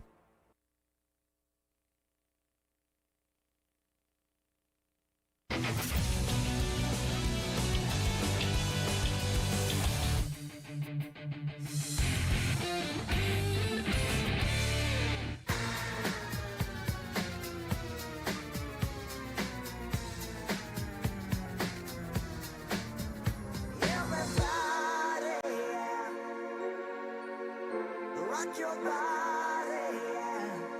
Hey, this is Howie. And this is Nick from the Backstreet Boys. And you're listening to the Zach Gelb Show. And guess what? Zach is back. All right. He's live. He's nationwide. This is the Zach Gelb Show. Oh my God, we're back again. So 2 things I'm reading right now. So if a talk show host would say this would be a big deal. But because Draymond Green said it, it's not going to be a big deal. Draymond Green with Jordan Schultz, they do a podcast together. Draymond Green said Dak Prescott is a bum. Like, you may think Dak Prescott is overrated. You may not think Dak Prescott is great, right? Like, I've said that before. I don't think Dak Prescott's a great quarterback. He's playing good football this year. Now, the last 2 weeks, he has not played well. But he has no margin of error. It would be like Draymond, if Steph Curry got hurt and Klay Thompson got hurt, what do you look like on a basketball court? A bum? Draymond.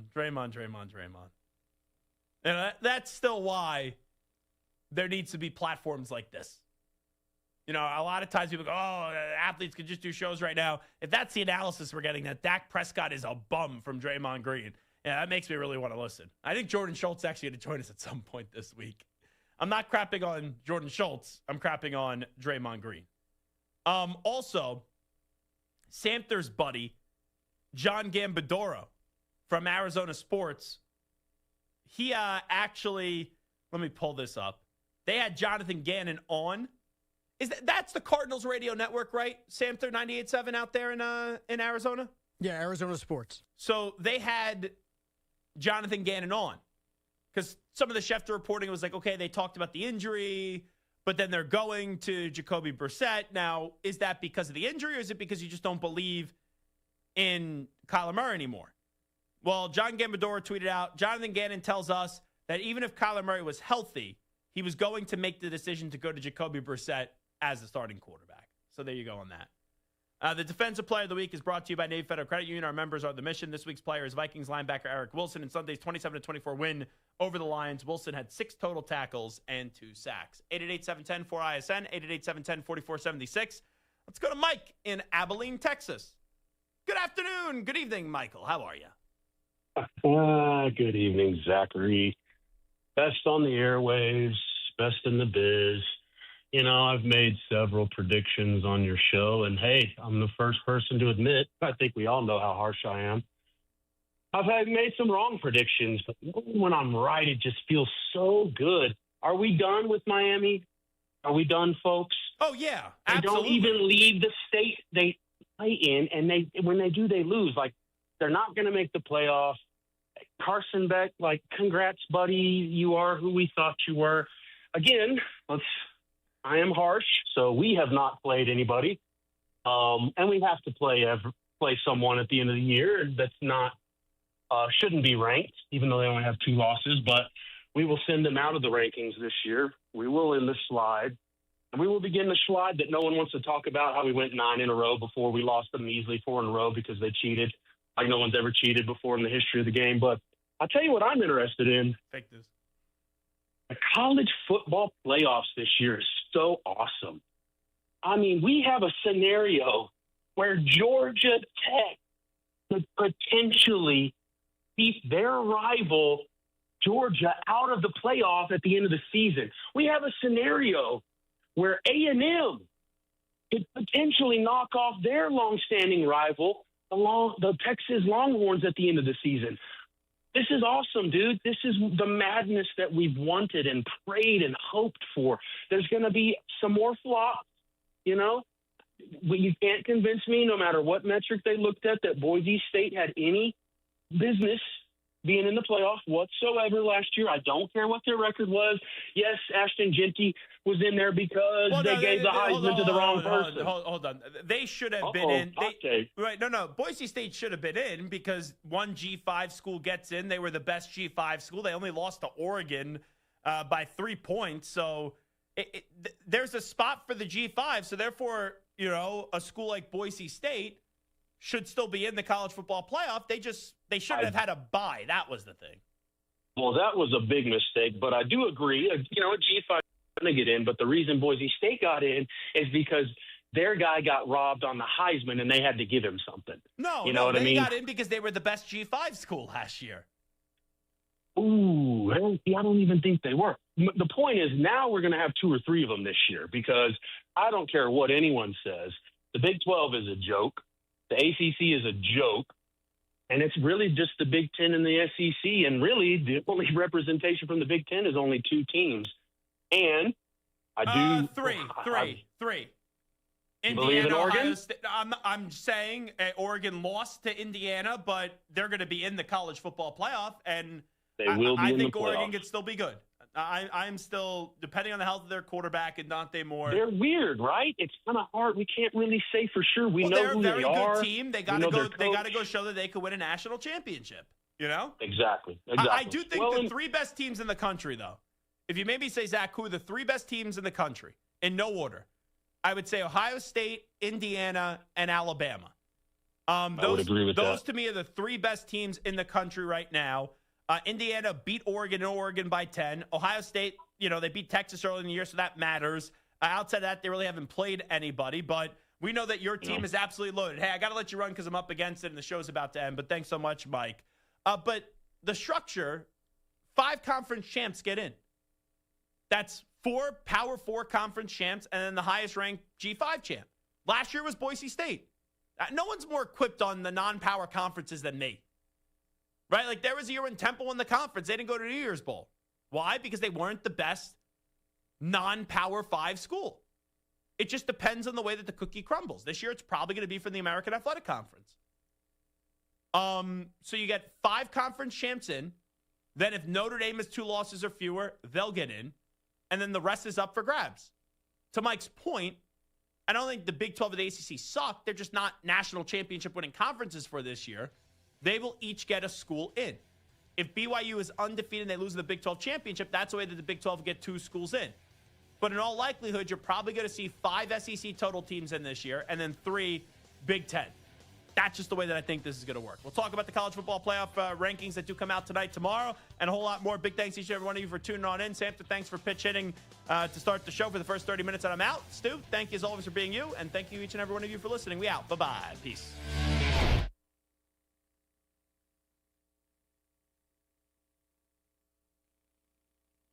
You're in a 5-minute break.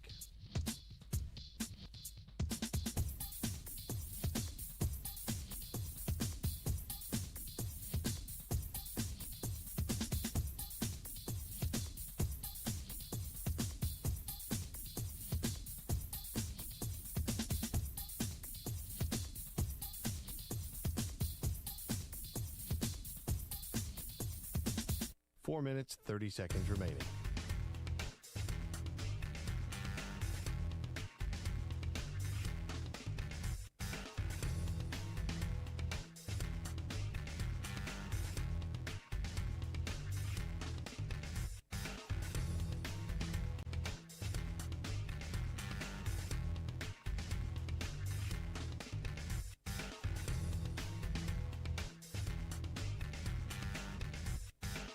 Four minutes remaining.